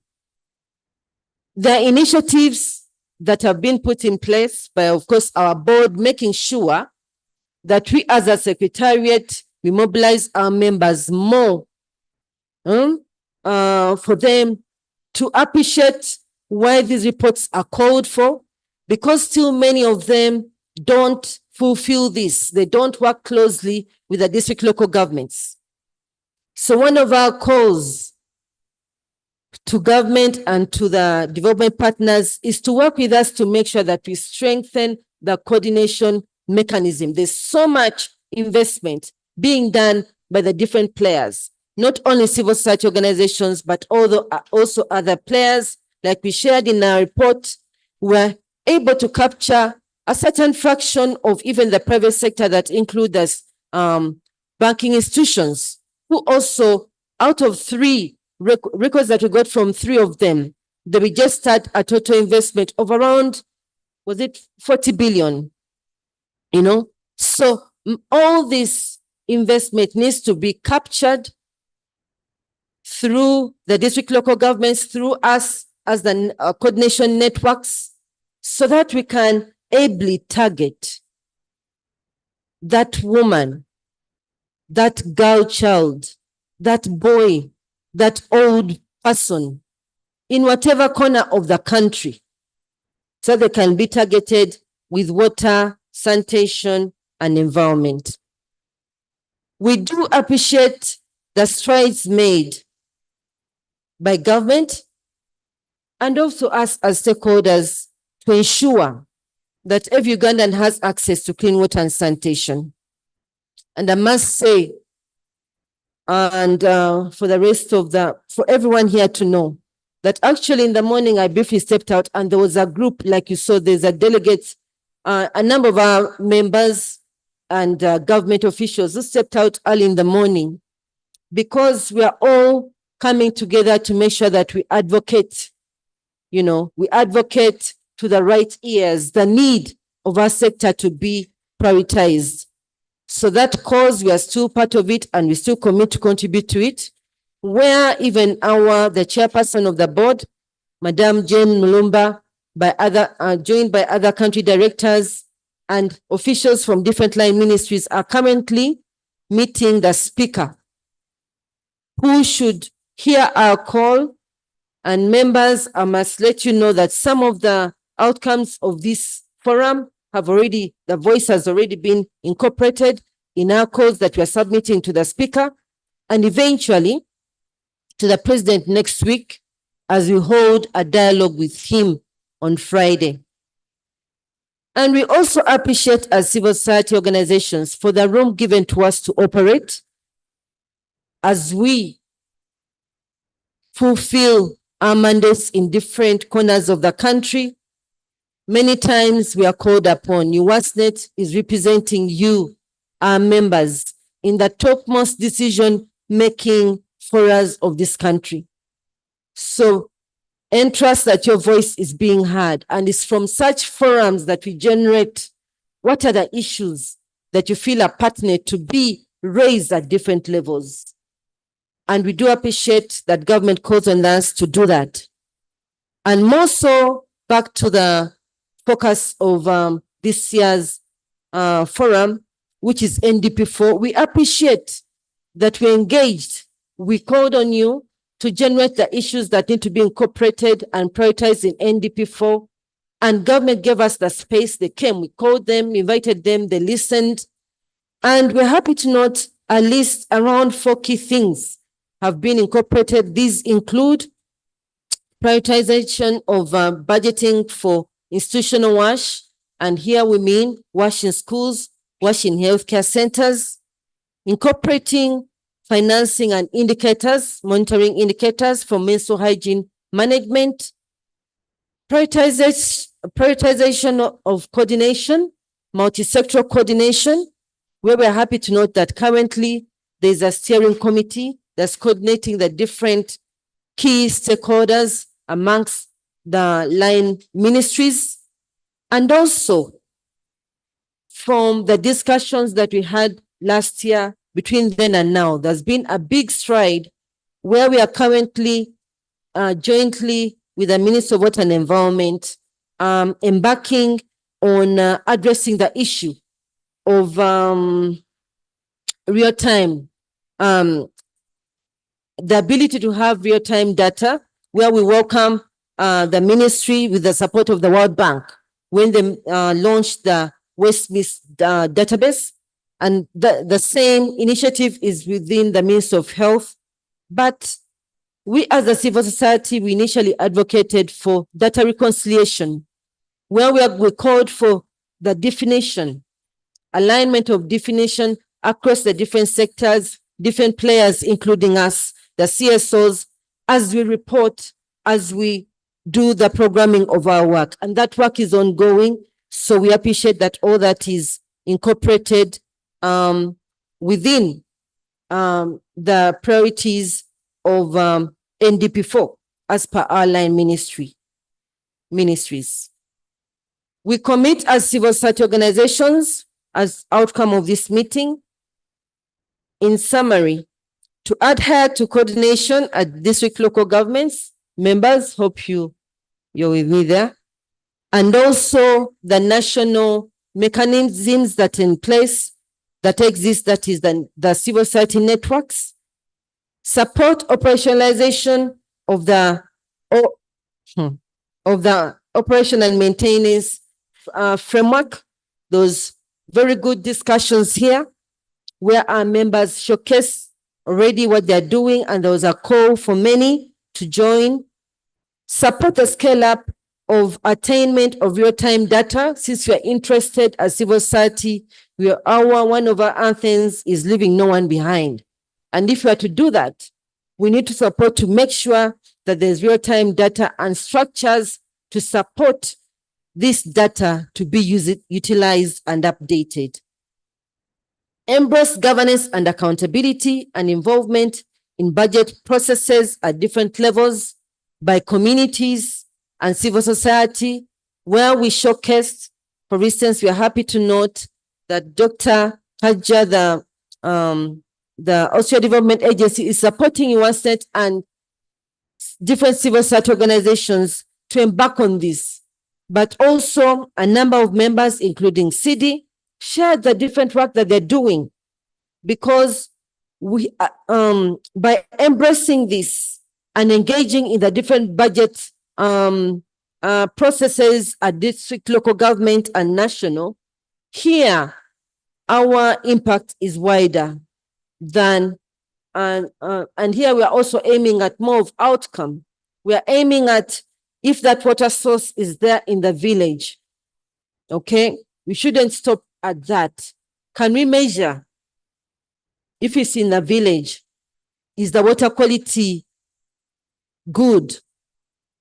Is it appreciated by the communities? Are the women involved in the decision making of where that water source is? Is it operating? Or after it was installed, the communities were not involved in maintaining it? You know, so this is our call for us as CSOs and commitment that we're going to do and support much of the work on the ground. And we also commit for continued dissemination and advocacy of the different sector policies and guidelines, and also calling for their adherence by the different stakeholders. And lastly, we also commit, because much of this work and advocacy, we've been doing it over a long time. But now we are happy to note that the meetings that are ongoing, like the one I shared with the speaker right now, and also targeting the president, we know that such people, they require evidence to convince them. So we're happy to know that through partnership with academia, the different line ministries and the CSOs, we are coming together to generate evidence, the evidence of inaction. If we don't invest in water and sanitation, what are the repercussions to the livelihoods of the people? And already the data we're generating, you can see that if the president is shared with him, that billion of hours are lost due to children suffering from diarrhea, from cholera, you know, and the impact it has on that livelihood and economic development. We hope that that will turn his ears. So our calls to action, of course, are that we need to change the status quo. As CSOs, we've done a number of analysis, as we keep on advocating for more financing. And of course, we do so much work, for instance, trying to advocate for WASH prioritization in the different national development plans. But we've been monitoring and seeing that in spite of WASH being incorporated in these plans and budgets identified, they're not fulfilled. So there is need for this to change, because in this day and era, that woman who still can't, even after working for an hour or so, not get access to clean water. Because like we shall hear the statistics, there's some villages still we don't have a clean water source. There are some schools that still don't have a toilet or a water source. And as we know, the repercussion of that on the girl child. So our call is to advocate for more funding to our sector, to at least 5% of the national budget annually for the next 5 years, if you are to attain 100% and 85% water coverage, as per the targets that are currently incorporated in NDP4. However, that 15% that's still lagging behind in rural, that's where we need to come together as stakeholders to bridge that gap. It doesn't need to exist. We all know the importance of water and sanitation. We wouldn't wake up and come and interact with each other if you don't have that clean water to use, or that bathroom to use before you came to mingle and interact here. So this calls for the need for investment in huge flagship projects involving bulk water transfer, large-scale rehabilitation of the existing systems, including boreholes, the rollout of the operation and maintenance framework, increase in the sewerage and waste management within the cities and small towns, and of course big towns, because as we all know, we still have the nightmare that happened to us amidst us in Chitezi. Sustainable institutional WASH prioritization, budget prioritization, while at the same time mainstreaming menstrual hygiene management. We also call for government to also embrace community engagement and civil society engagement at different levels. The prioritization of bringing on board private sector, like we shared, how the financial institutions are on board, and innovation that they bring on board. Capacity building and institutional strengthening of the decentralized structures that are in place, that include the umbrella authorities and the other structures. Finalization of the work that we started on jointly regards data reconciliation. If we are all to align to both the global and national targets.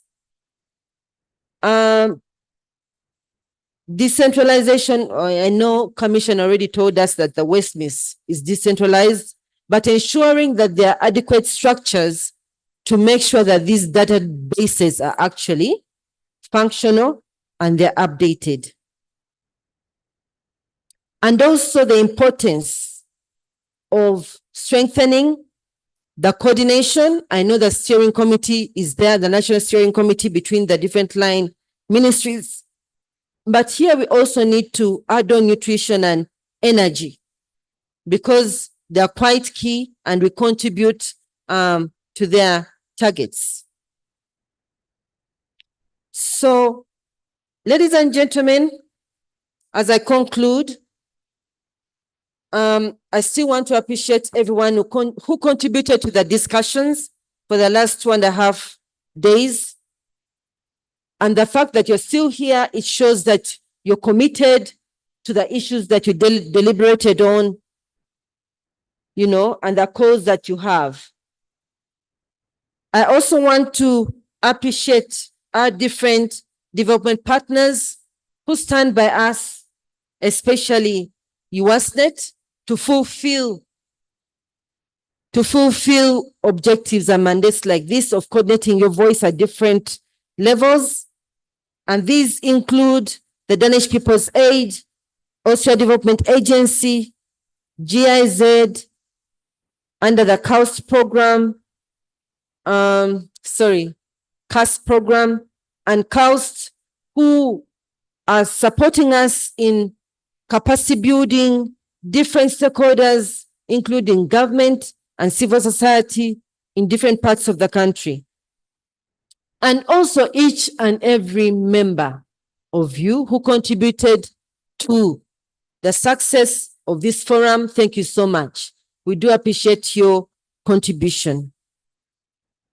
But before I step down, allow me to say something that that is also part of the closing of this forum.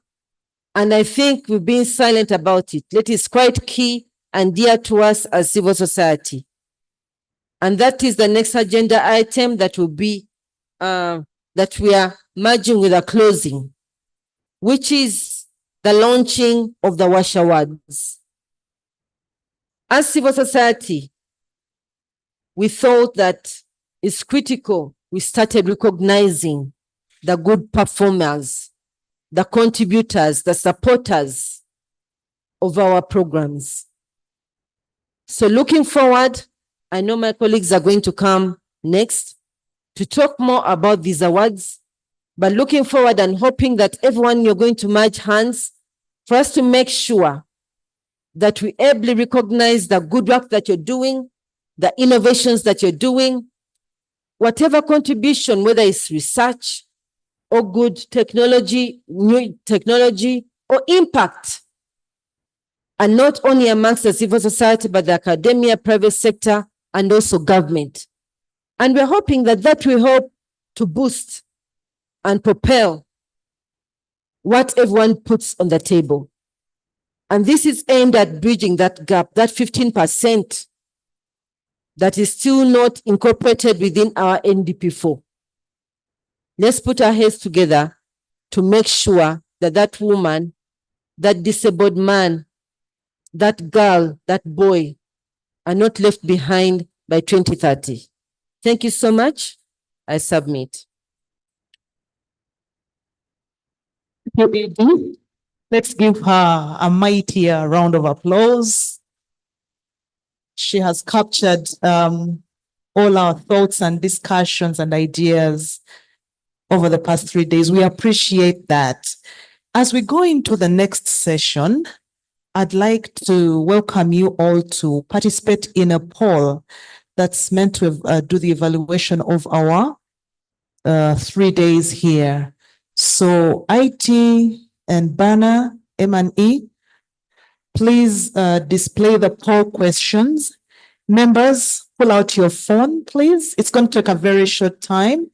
It's as our next colleagues get ready, please put the poll up so that members of the CSO WASH Forum can do a very quick evaluation of our 3 days here.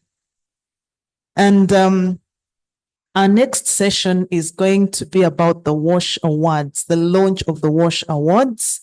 And we're now getting into a session where we shall learn what the awards are about and how we're going to participate. This is the link. Please take it down. And the code, once you log on, you should be able to respond to the questions. They're just a few questions and they're multiple choice questions. So it will be very easy for you. Log on to menti.com enter that code. It's the code for this CSO forum, and we'll do a quick evaluation. Bernadette is leading us in that cause.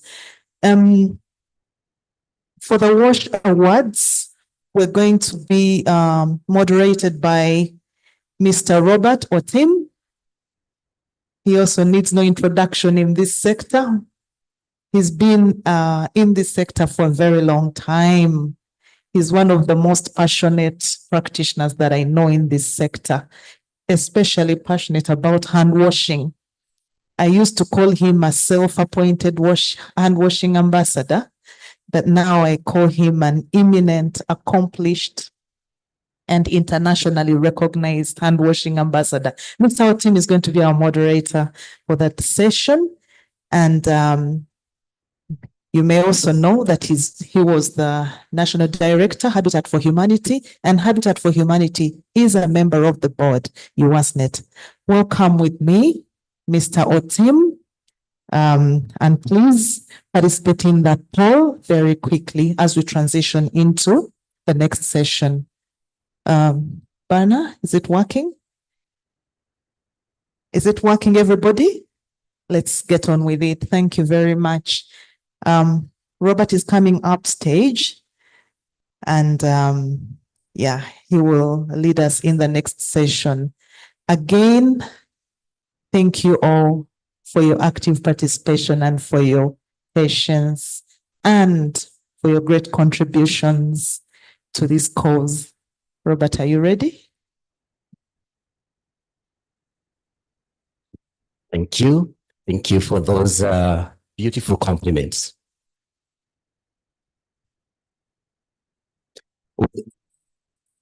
Duly observed. Ladies and gentlemen, a very good afternoon. And our MC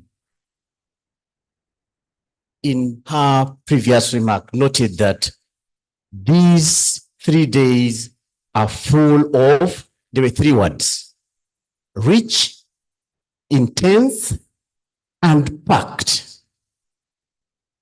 Rich, intense, and packed. How about you? What do you say about these 3 days? And with all the respect, may I invite all of us to please stand up just for 1 minute. I know it has been intense. It has been a marathon. I want to give you 1 minute. In this 1 minute, turn to your neighbor and tell him or her 1 word that you describe the 3 days.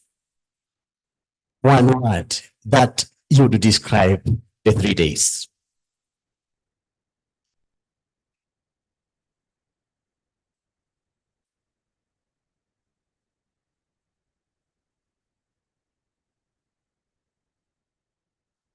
I could give those words.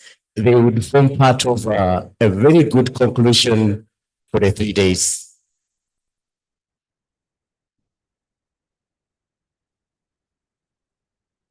Okay, thank you so much. I hope that has been a good deserved short break. Thank you. You may take your seats. Ladies and gentlemen, like our MC did mention, the WASH Awards are very, very critical to take us to the next level of the 2 words that for me, I'm going to share with you. And you can see those words: impact and influence. Impact and influence. I know that each of us can define these 2 words again in very different ways. And I would like to use the 3 days that we have been here to elaborate, to give some examples of the impactful work, of the influential contributions that each one of you has undertaken in the work that you do in the respective organizations. Let me start with impact. Obviously, impact, one would quickly say impact is a positive change, a measurable positive change. And in the last 3 days,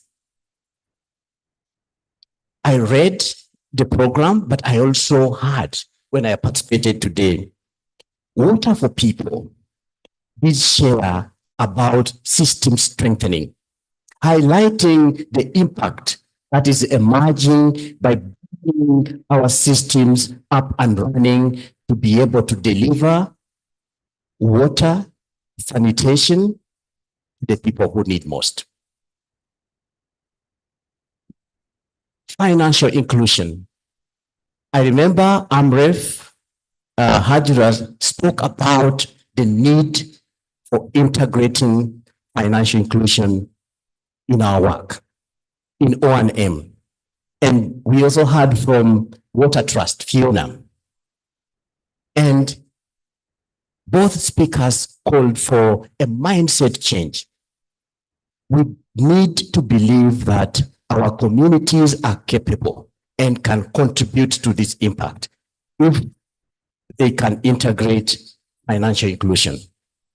I also noted, again, in line with O&M, the governance of WASH and O&M systems, the Uganda Water Project. I think that was,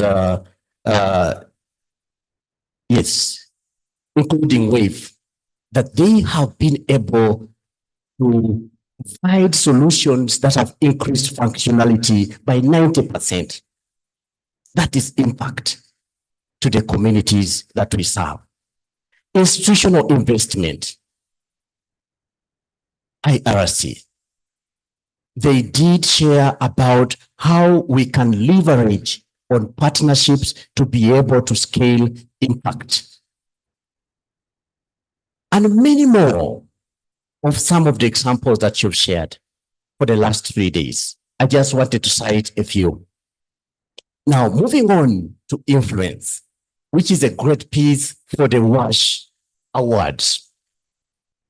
Again, influence, to me, is really more about shaping decisions and policies that impact WASH. And we had about 3 contributions. One was from IWRM, Join for Water. There was a conversation about the directive that was issued by Our Excellency vis-a-vis the policies that are already available. The question was, which one prevails? How do we go about it?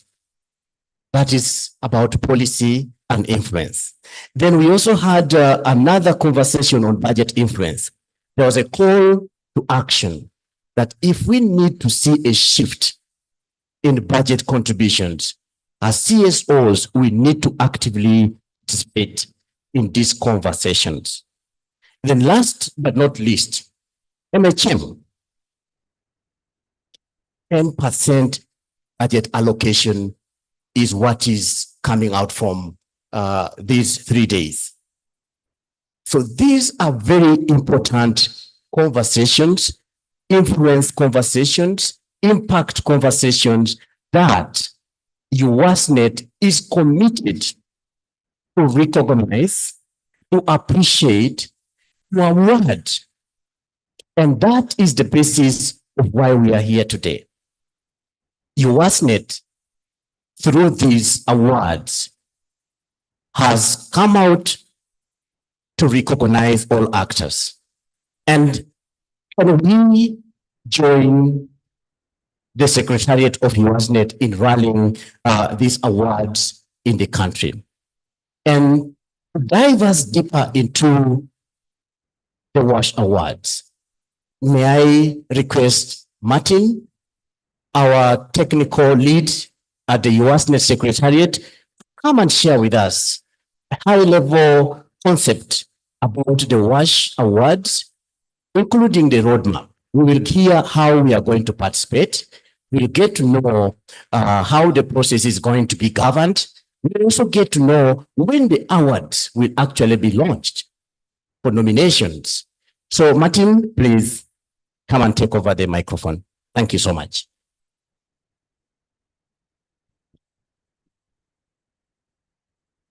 Thank you, moderator. Can we appreciate the moderator?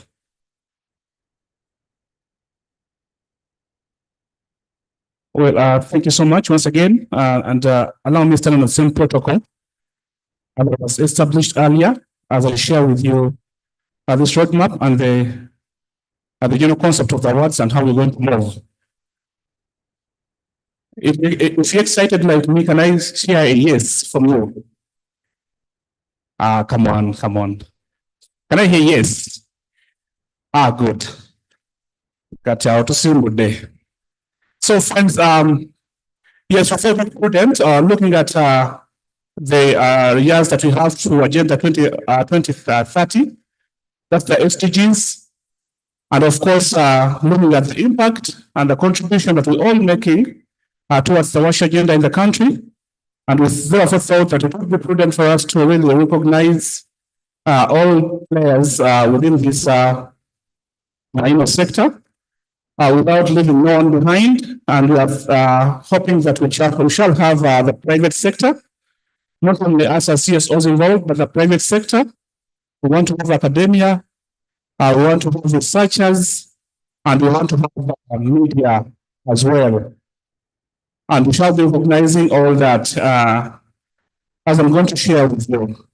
But before us is a statement that is projected saying, please, if you could project that again. As IT does that,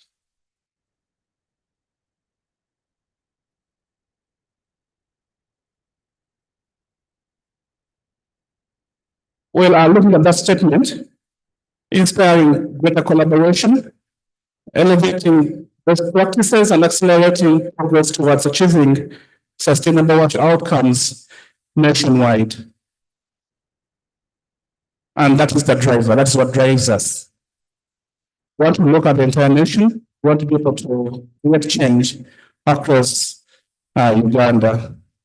And therefore, this will create a healthy sort of competition amongst the stakeholders, all the stakeholders, as we run through this. And of course, we have two objectives around this. One, we want to shine a light into extraordinary contributions. WASH. We want to recognize those players that have extraordinarily contributed towards WASH outcomes, positive WASH outcomes, but also to motivate all stakeholders, but also other Ugandans, exemplary and play a role in sustaining the water and environment resources for the benefit of the current and future generations. And like I said, looking at where we are headed, Agenda 2030 with less than 6 years. And I know that we're doing much already, but we need to do more to cover all the gaps. These awards are being held annually, with 2025, of course, being the first WASH awards that will be issued out. We're hoping that year by year, we shall be able to improve. So, we 5 categories for these awards. We have 1 under policy influence. We have 2 under research, learning and innovation, investment and impact, media, and then the general category. Why we do it like this is simply because, for instance, you might realize that under research, learning, and innovation, we could be having, say, a private sector, a CSO, academia, all engaged into research. So how do we bring everyone on board, and how do we then do the evaluation? So we thought that we could leave them open to have the process as open and transparent as possible. The nomination process, of course, we shall have self-nominations as we do, as we popularize them, via our traditional media, but also social media. We shall expect that once we issue out the call for nominations, we shall receive such nominations. We shall be directing you where those nominations should be submitted. And thereafter, suddenly we shall have a team of judges that will be inclusive, make sure that all the subsectors are in a way represented. Of course, we've come out with a criteria and eligibility of how and who to participate. And I will briefly run through this. Under policy influence, this category is open to civil society organizations, government bodies looking at a district, local governments, private sector entities, and other WASH sector stakeholders that have demonstrated significant influence on policy frameworks, reforms, or initiatives in Uganda's WASH sector. And this is the criteria around that category. That one, we shall have evidence of the advocacy and influence of that particular stakeholder. We shall have something around sustainability and scalability of that. We shall look at the inclusiveness. We shall look at the measurable outcomes. Then under research, learning and innovation, the eligible participants are academic institutions, research organizations, CSOs, individuals, private sector entities that have conducted research or developed innovative solutions in the WASH sector. And the criteria for this, we shall be looking at the originality and innovation. We shall be looking at practical impact of our research. We shall be looking at knowledge sharing and learning. Of course, I'm not getting into details for this, but I'll share this after. We shall be looking at scalability and replicability of that. Investment, eligibility will be open to private sector organizations, financial institutions, donors and development partners that have made significant investments in the Uganda's WASH sector. And the criteria for this is a financial contribution, the impact on communities, innovation in financing, and sustainability. Lastly, but not the least, is the media. And this is open to journalists, media houses, and other digital platforms and other communication entities that have significantly contributed to raising awareness or advocating for WASH issues in Uganda. So the criteria for this, I shall be looking at the reach and audience engagement. I'll look at the content quality and accuracy, diversity of media platforms, impact of public awareness, and of course, lastly, under the categories, we shall have the general category where we shall be looking out for a post-commerce award. And for this is a recipient, that recipient must have performed exceptionally well in contributing towards the improvement of WASH in Uganda in any of the fields of WASH and has since passed on. We have some cross-cutting principles that we shall apply in these categories, and like I mentioned earlier, we shall, as much as possible, observe transparency in selection, and also whatever data that will come in has to be guided by evidence. So we're hoping that we shall have a panel of judges that will include, among others, we're hoping that we shall have a government representative, someone from the academia. We shall have a representative from my WASNet board. We shall have someone from WASNet Secretariat, someone from a communication specialist,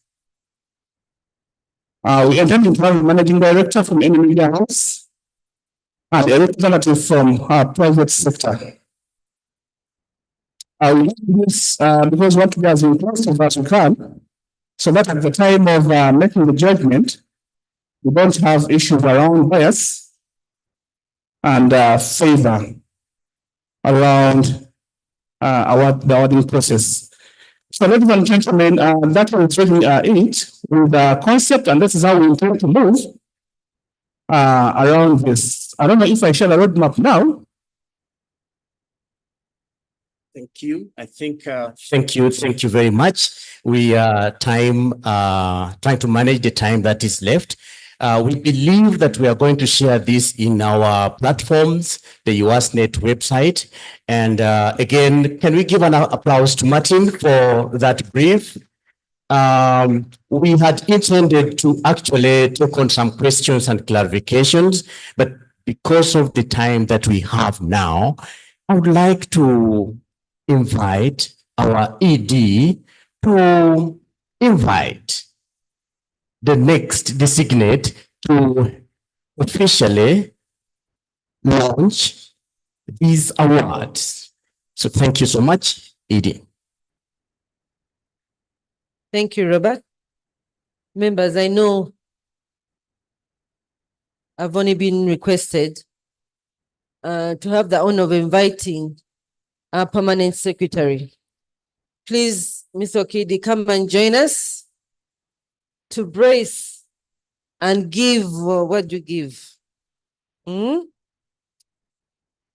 place the awards so that they can be successful. The intention is really aimed at making sure that those who do good to the sector are recognized, and hopefully the consequent years this may push and propel others to also be awarded, once the time comes. So thank you so much.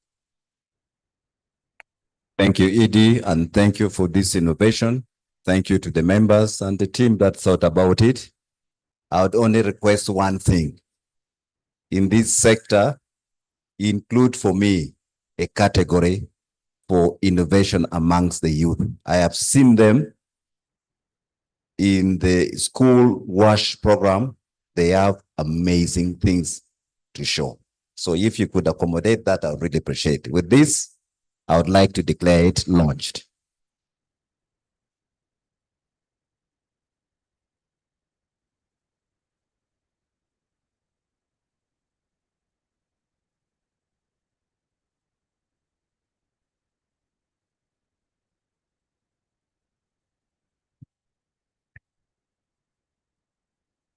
Thank you. May we invite, please join us in the signing.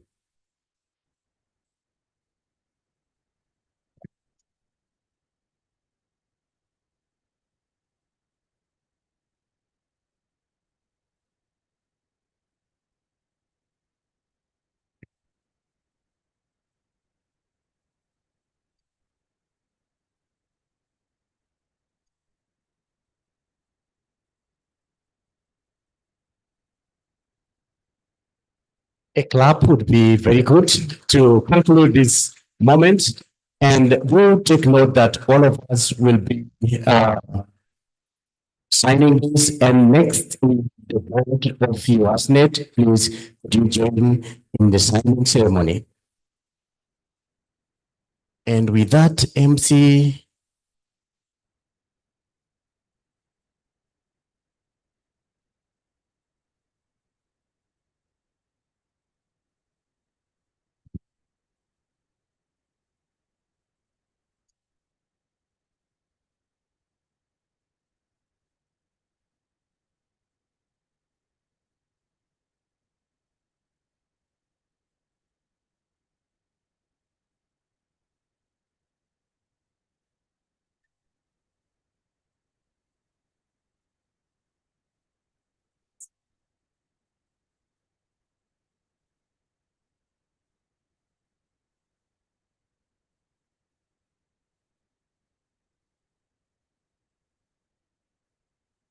Oh.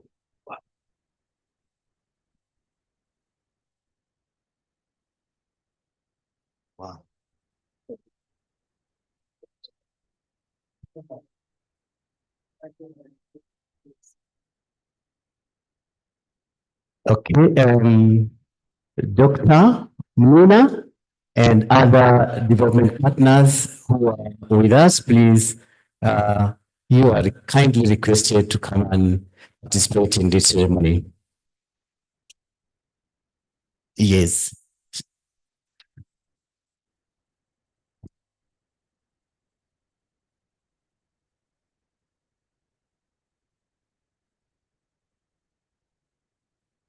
Okay, so as the MC, I think I can also end and sign and give you up. Thank you.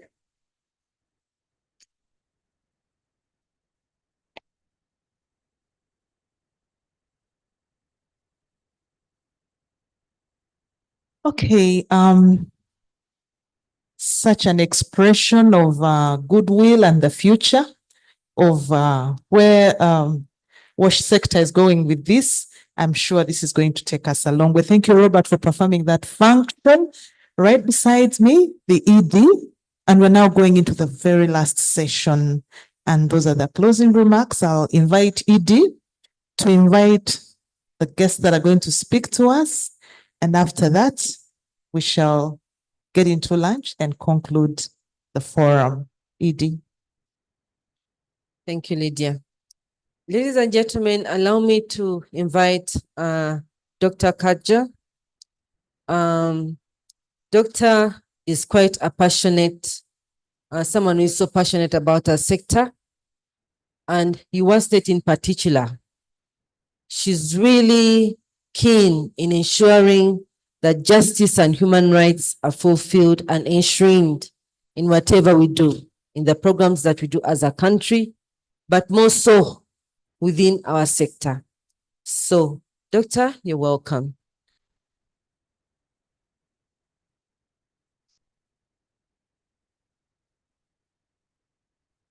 Sure.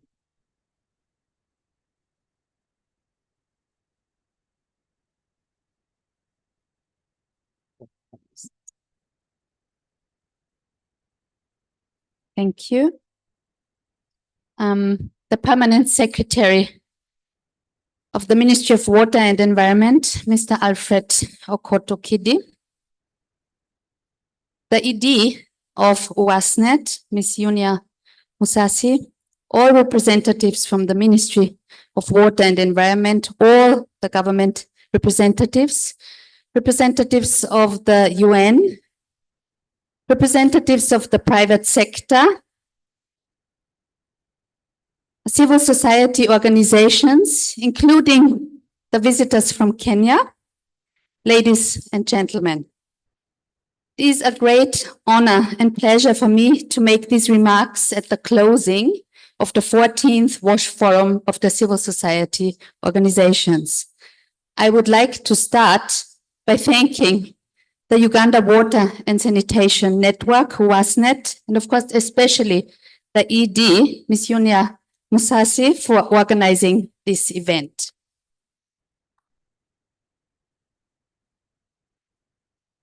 Every year, this forum is organized to give an opportunity for CSOs involved in the WASH sector to interact, to reflect, and assess their performance. This year in particular, the WASH CSOs have emphasized the importance of holistic approaches and improved coordination to effectively address Uganda's development challenges. Hence the theme, CSOs, the cornerstone of achieving the National Development Plan 4 objectives.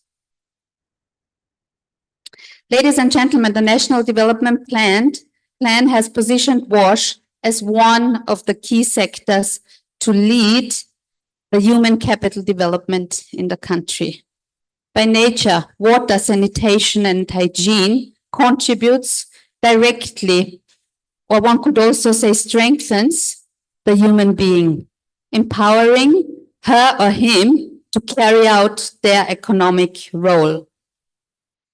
It is one sector that directly strengthens the household, leading to higher household income, as it ensures the household is healthy and also less likely to fall prey to sickness. As you are aware, ladies and gentlemen, the National Development Plan 4 has a goal of achieving higher household incomes and employment for sustainable socioeconomic development. In that sense, NDP4 is speaking directly to WASH.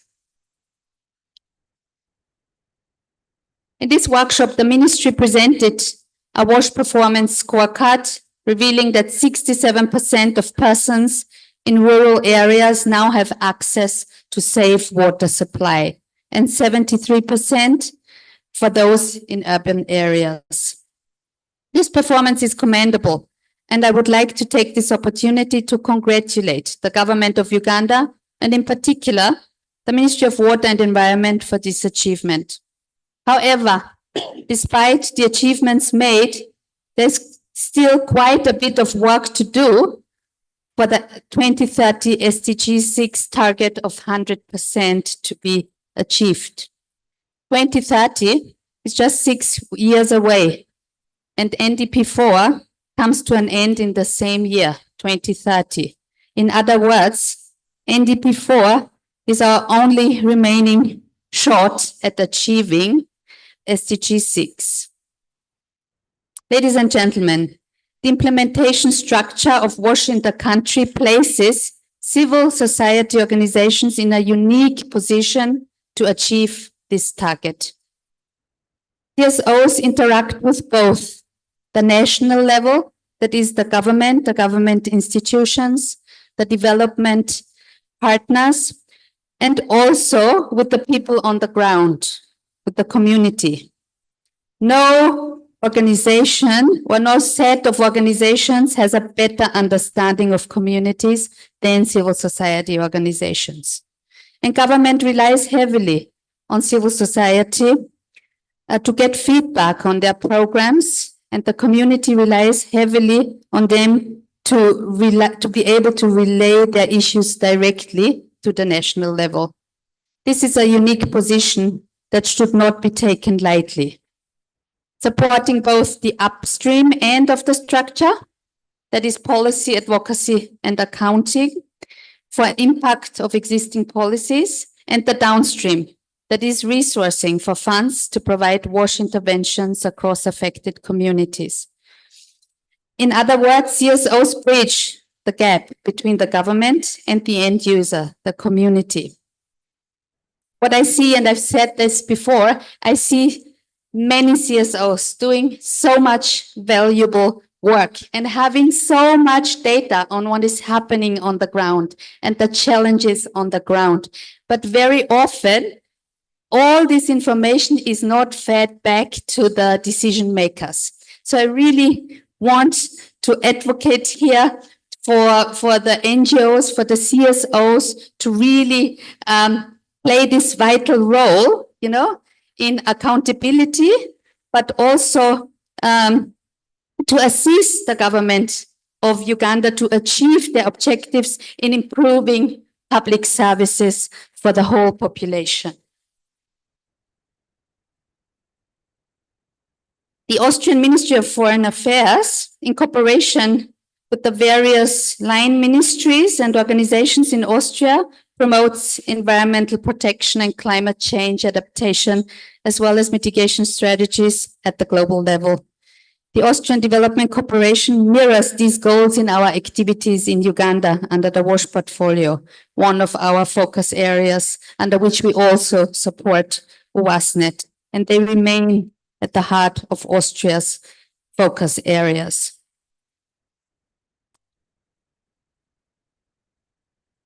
The Austrian Development Cooperation has established an outstanding collaboration with the government of Uganda, which dates back to the early 1990s. In all our engagements, both in the WASH and the government sectors, working with civil society organizations has always been and remains one of our key routes of development financing to the sector to bring about livelihood impact in the community. Ladies and gentlemen, as I close, let me end by congratulating once again the organizers of this event, UWASNET, and you, all the member organizations of this wonderful institution, for organizing such a wonderful event. Thank you very much for your attention.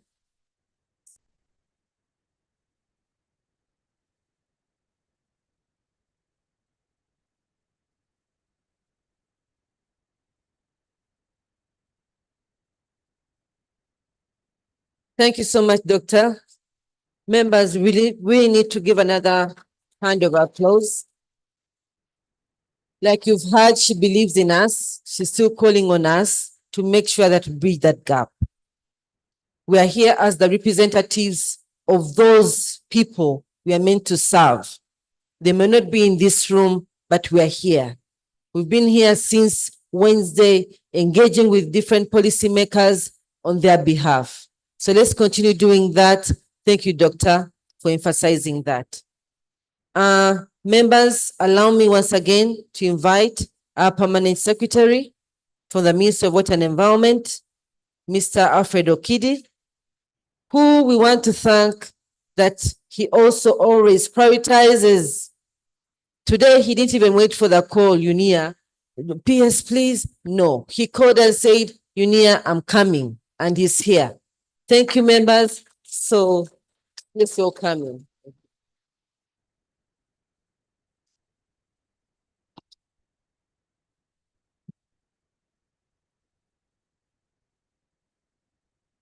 Thank you, Edie. The head of Cooperation Austrian Development Agency in Uganda, Dr. Kacha, the ED, UWASNET, Madam Unia, together with your executive and the board members, members of UWASNET, development partners in water and sanitation sector present here, the private sector representatives, civil society organizations, colleagues from government, the media, ladies and gentlemen. It is with great honor and privilege that I stand here to address you today as we come to the close of the 14th Annual WASH CSO Forum. Over the past days, we have engaged in robust dialogues, exchanged very valuable insights, and collectively sought pathways to strengthen water, sanitation, and hygiene initiatives across Uganda. I would like to express my sincere gratitude to all of you for your active participation and unwavering dedication to improving Uganda's WASH sector. Your presence here signifies a shared commitment to the advancements of SDG 6, ensuring the availability and sustainable management of water and sanitation for all. The target is 2030. The theme of this year's forum, WASH, a cornerstone for achieving NDP4 objectives, highlights the critical need for collaboration across all sectors to address the pressing challenges we face. Throughout the forum, we have had the opportunity to explore new strategies, shared many success stories, and critically assess the barriers to access to WASH services in Uganda. I'm confident that the outcome of our discussions will significantly inform national policies and strategies moving forward.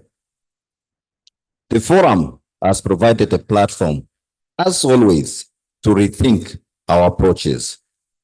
The insightful contributions made by you and all the other stakeholders, government agencies, the private sector, and development partners have been instrumental in shaping the future direction of Uganda's WASH sector.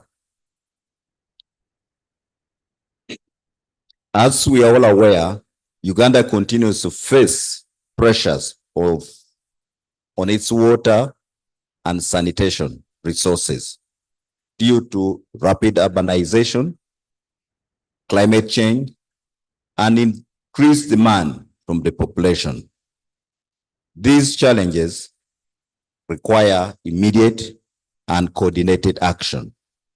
The partnership we have fostered through fora like this one are critical to ensuring that WASH services not only are accessed sustainably, but also in a resilient manner because of the climate shocks we are facing. Climate change has the potential to reverse the many gains we have made in WASH. Let us manage the risk and adapt to the challenges posed by climate change. Through collaboration and innovation, we have the opportunity to safeguard the health and the well-being of our people, particularly the most vulnerable population, and ensure access to clean water and sanitation, which should not be a luxury, but rather a right and a fundamental right at that too.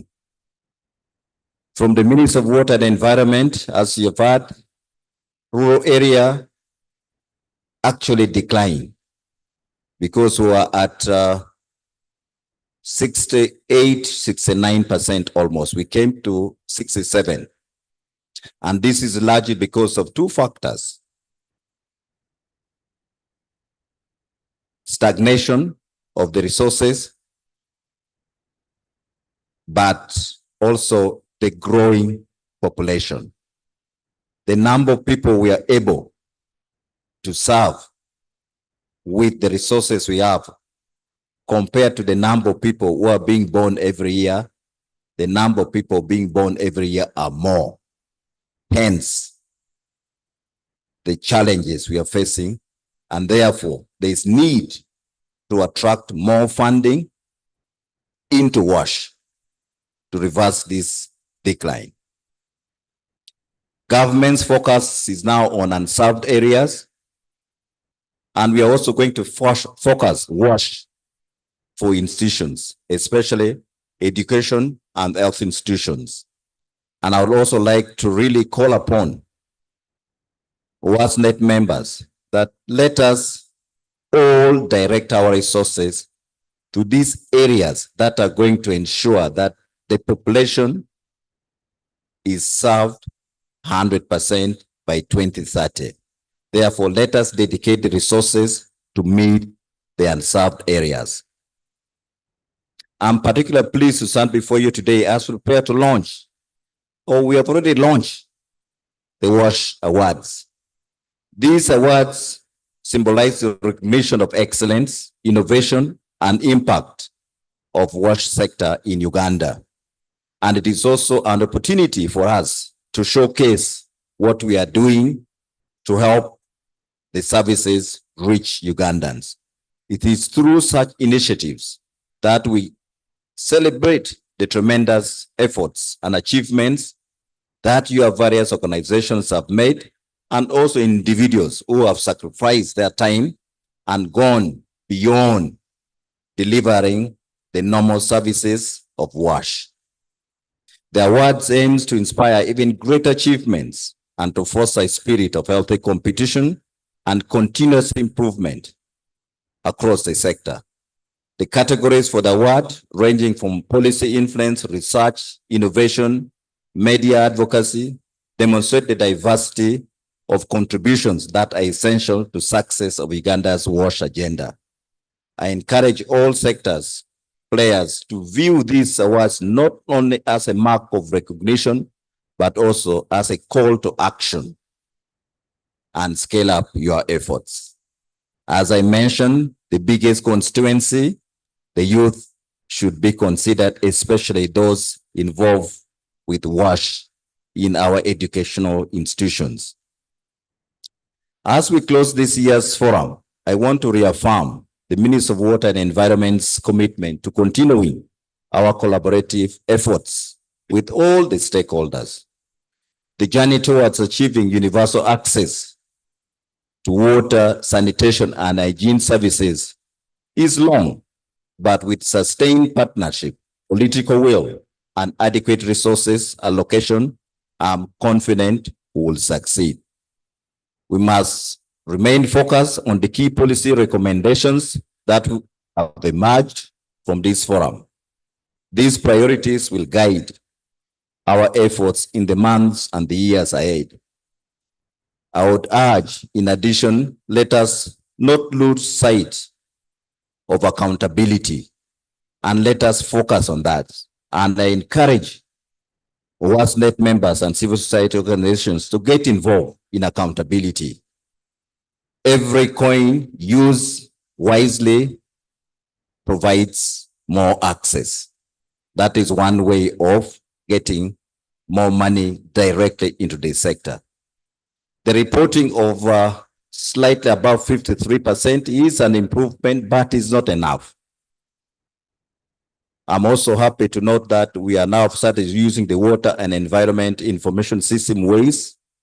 And those members who are not yet on, I think ED, let us engage them and bring them on board. And those who are no longer participating actively, it is time we get them off our register, but we also advise the NGO board accordingly, because that is our statutory mandate. Allow me to take this opportunity to extend heartfelt thanks from the political leadership of the Ministry of Water and Environment, who are not able to be with us this particular moment because there is a caucus meeting. And that denied us the opportunity to have the state minister to be here to close this particular function. I would like to thank you for your tireless efforts in bringing this forum to where it is, but most importantly, for the strength and energy that we see in WASNET. I also like to thank our development partners for their steadfast support, and I commend the civil society organizations whose grassroots work continues to drive progress in even the most challenging circumstances. Let us explore next time holding this forum up country, so that those of us who are always abducted by our office duties can participate for the full 3 days. I assure you, if it is up country, we shall not run back to Kampala from Arua for these meetings. We need to make sure we get more stakeholders, especially from the private sector and the youth involved with us as WASNET. We need also to ensure there's more media exposure. The more than 100 billion that you have spent has changed lives. It has transformed communities. We need to see that coming out very strongly in the media. And to all the participants, thank you for your invaluable contributions, your insights and recommendations, and the foundation upon which we'll build a stronger and more resilient WASH. Let us join hands together and deliver on WASH 100% by 2030. It is now my honor to officially close the 14th CSO WASH Forum for God and my country.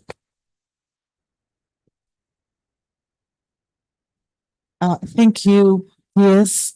And to crown it all, I'll request you to stay up here and we have some photo moments. And I'll invite Dr. Katja and Commissioner Ipitu to join the ED and the PS in the first shot. And while the board members also get ready for the next shot, board members and DPs for the next shot, Our cameraman, please make it snappy because this photo session is standing between us and lunch. Okay. Board members and DPs, the next shot, please join in.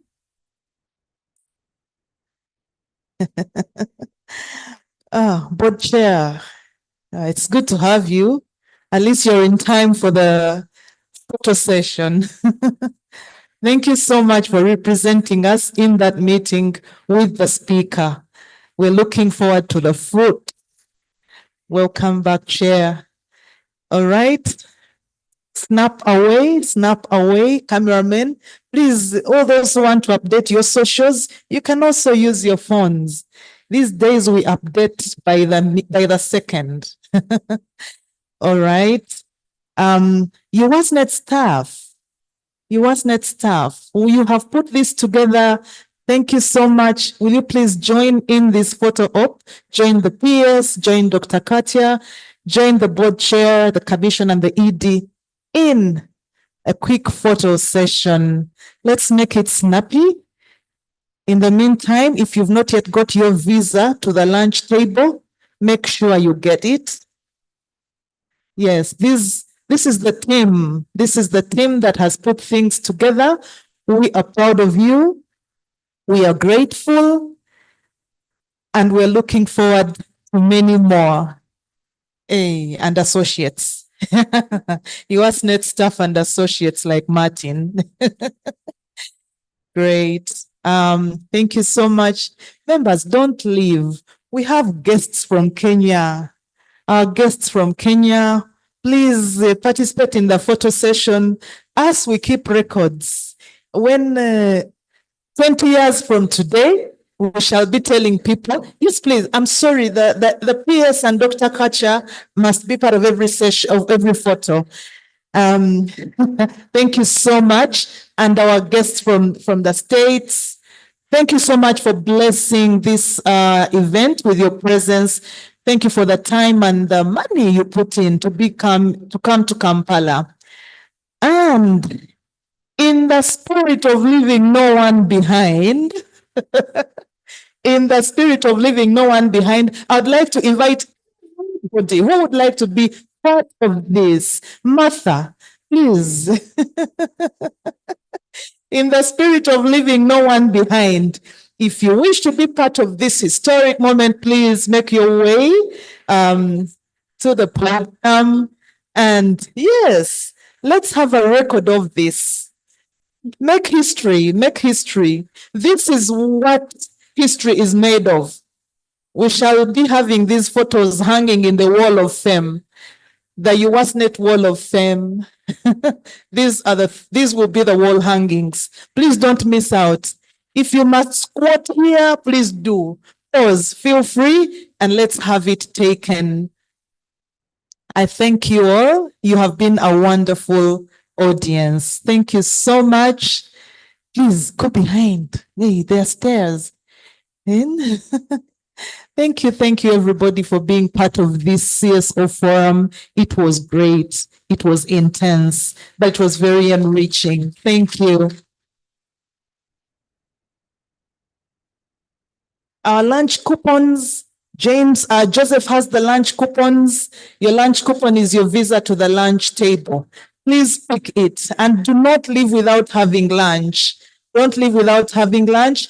Don't leave your valuables in the room because we are not coming back. Check for your computer chargers, your phone chargers, your wallets, your computers, all your valuable items. Please take them out as you go along. Thank you all and God bless you as you travel back to your respective places overboard. And above all, as you have a renewed energy and renewed spirit in WASH.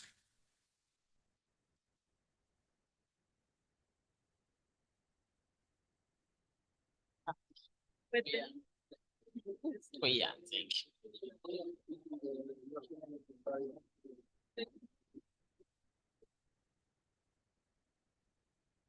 Amazzi togatudde. Thank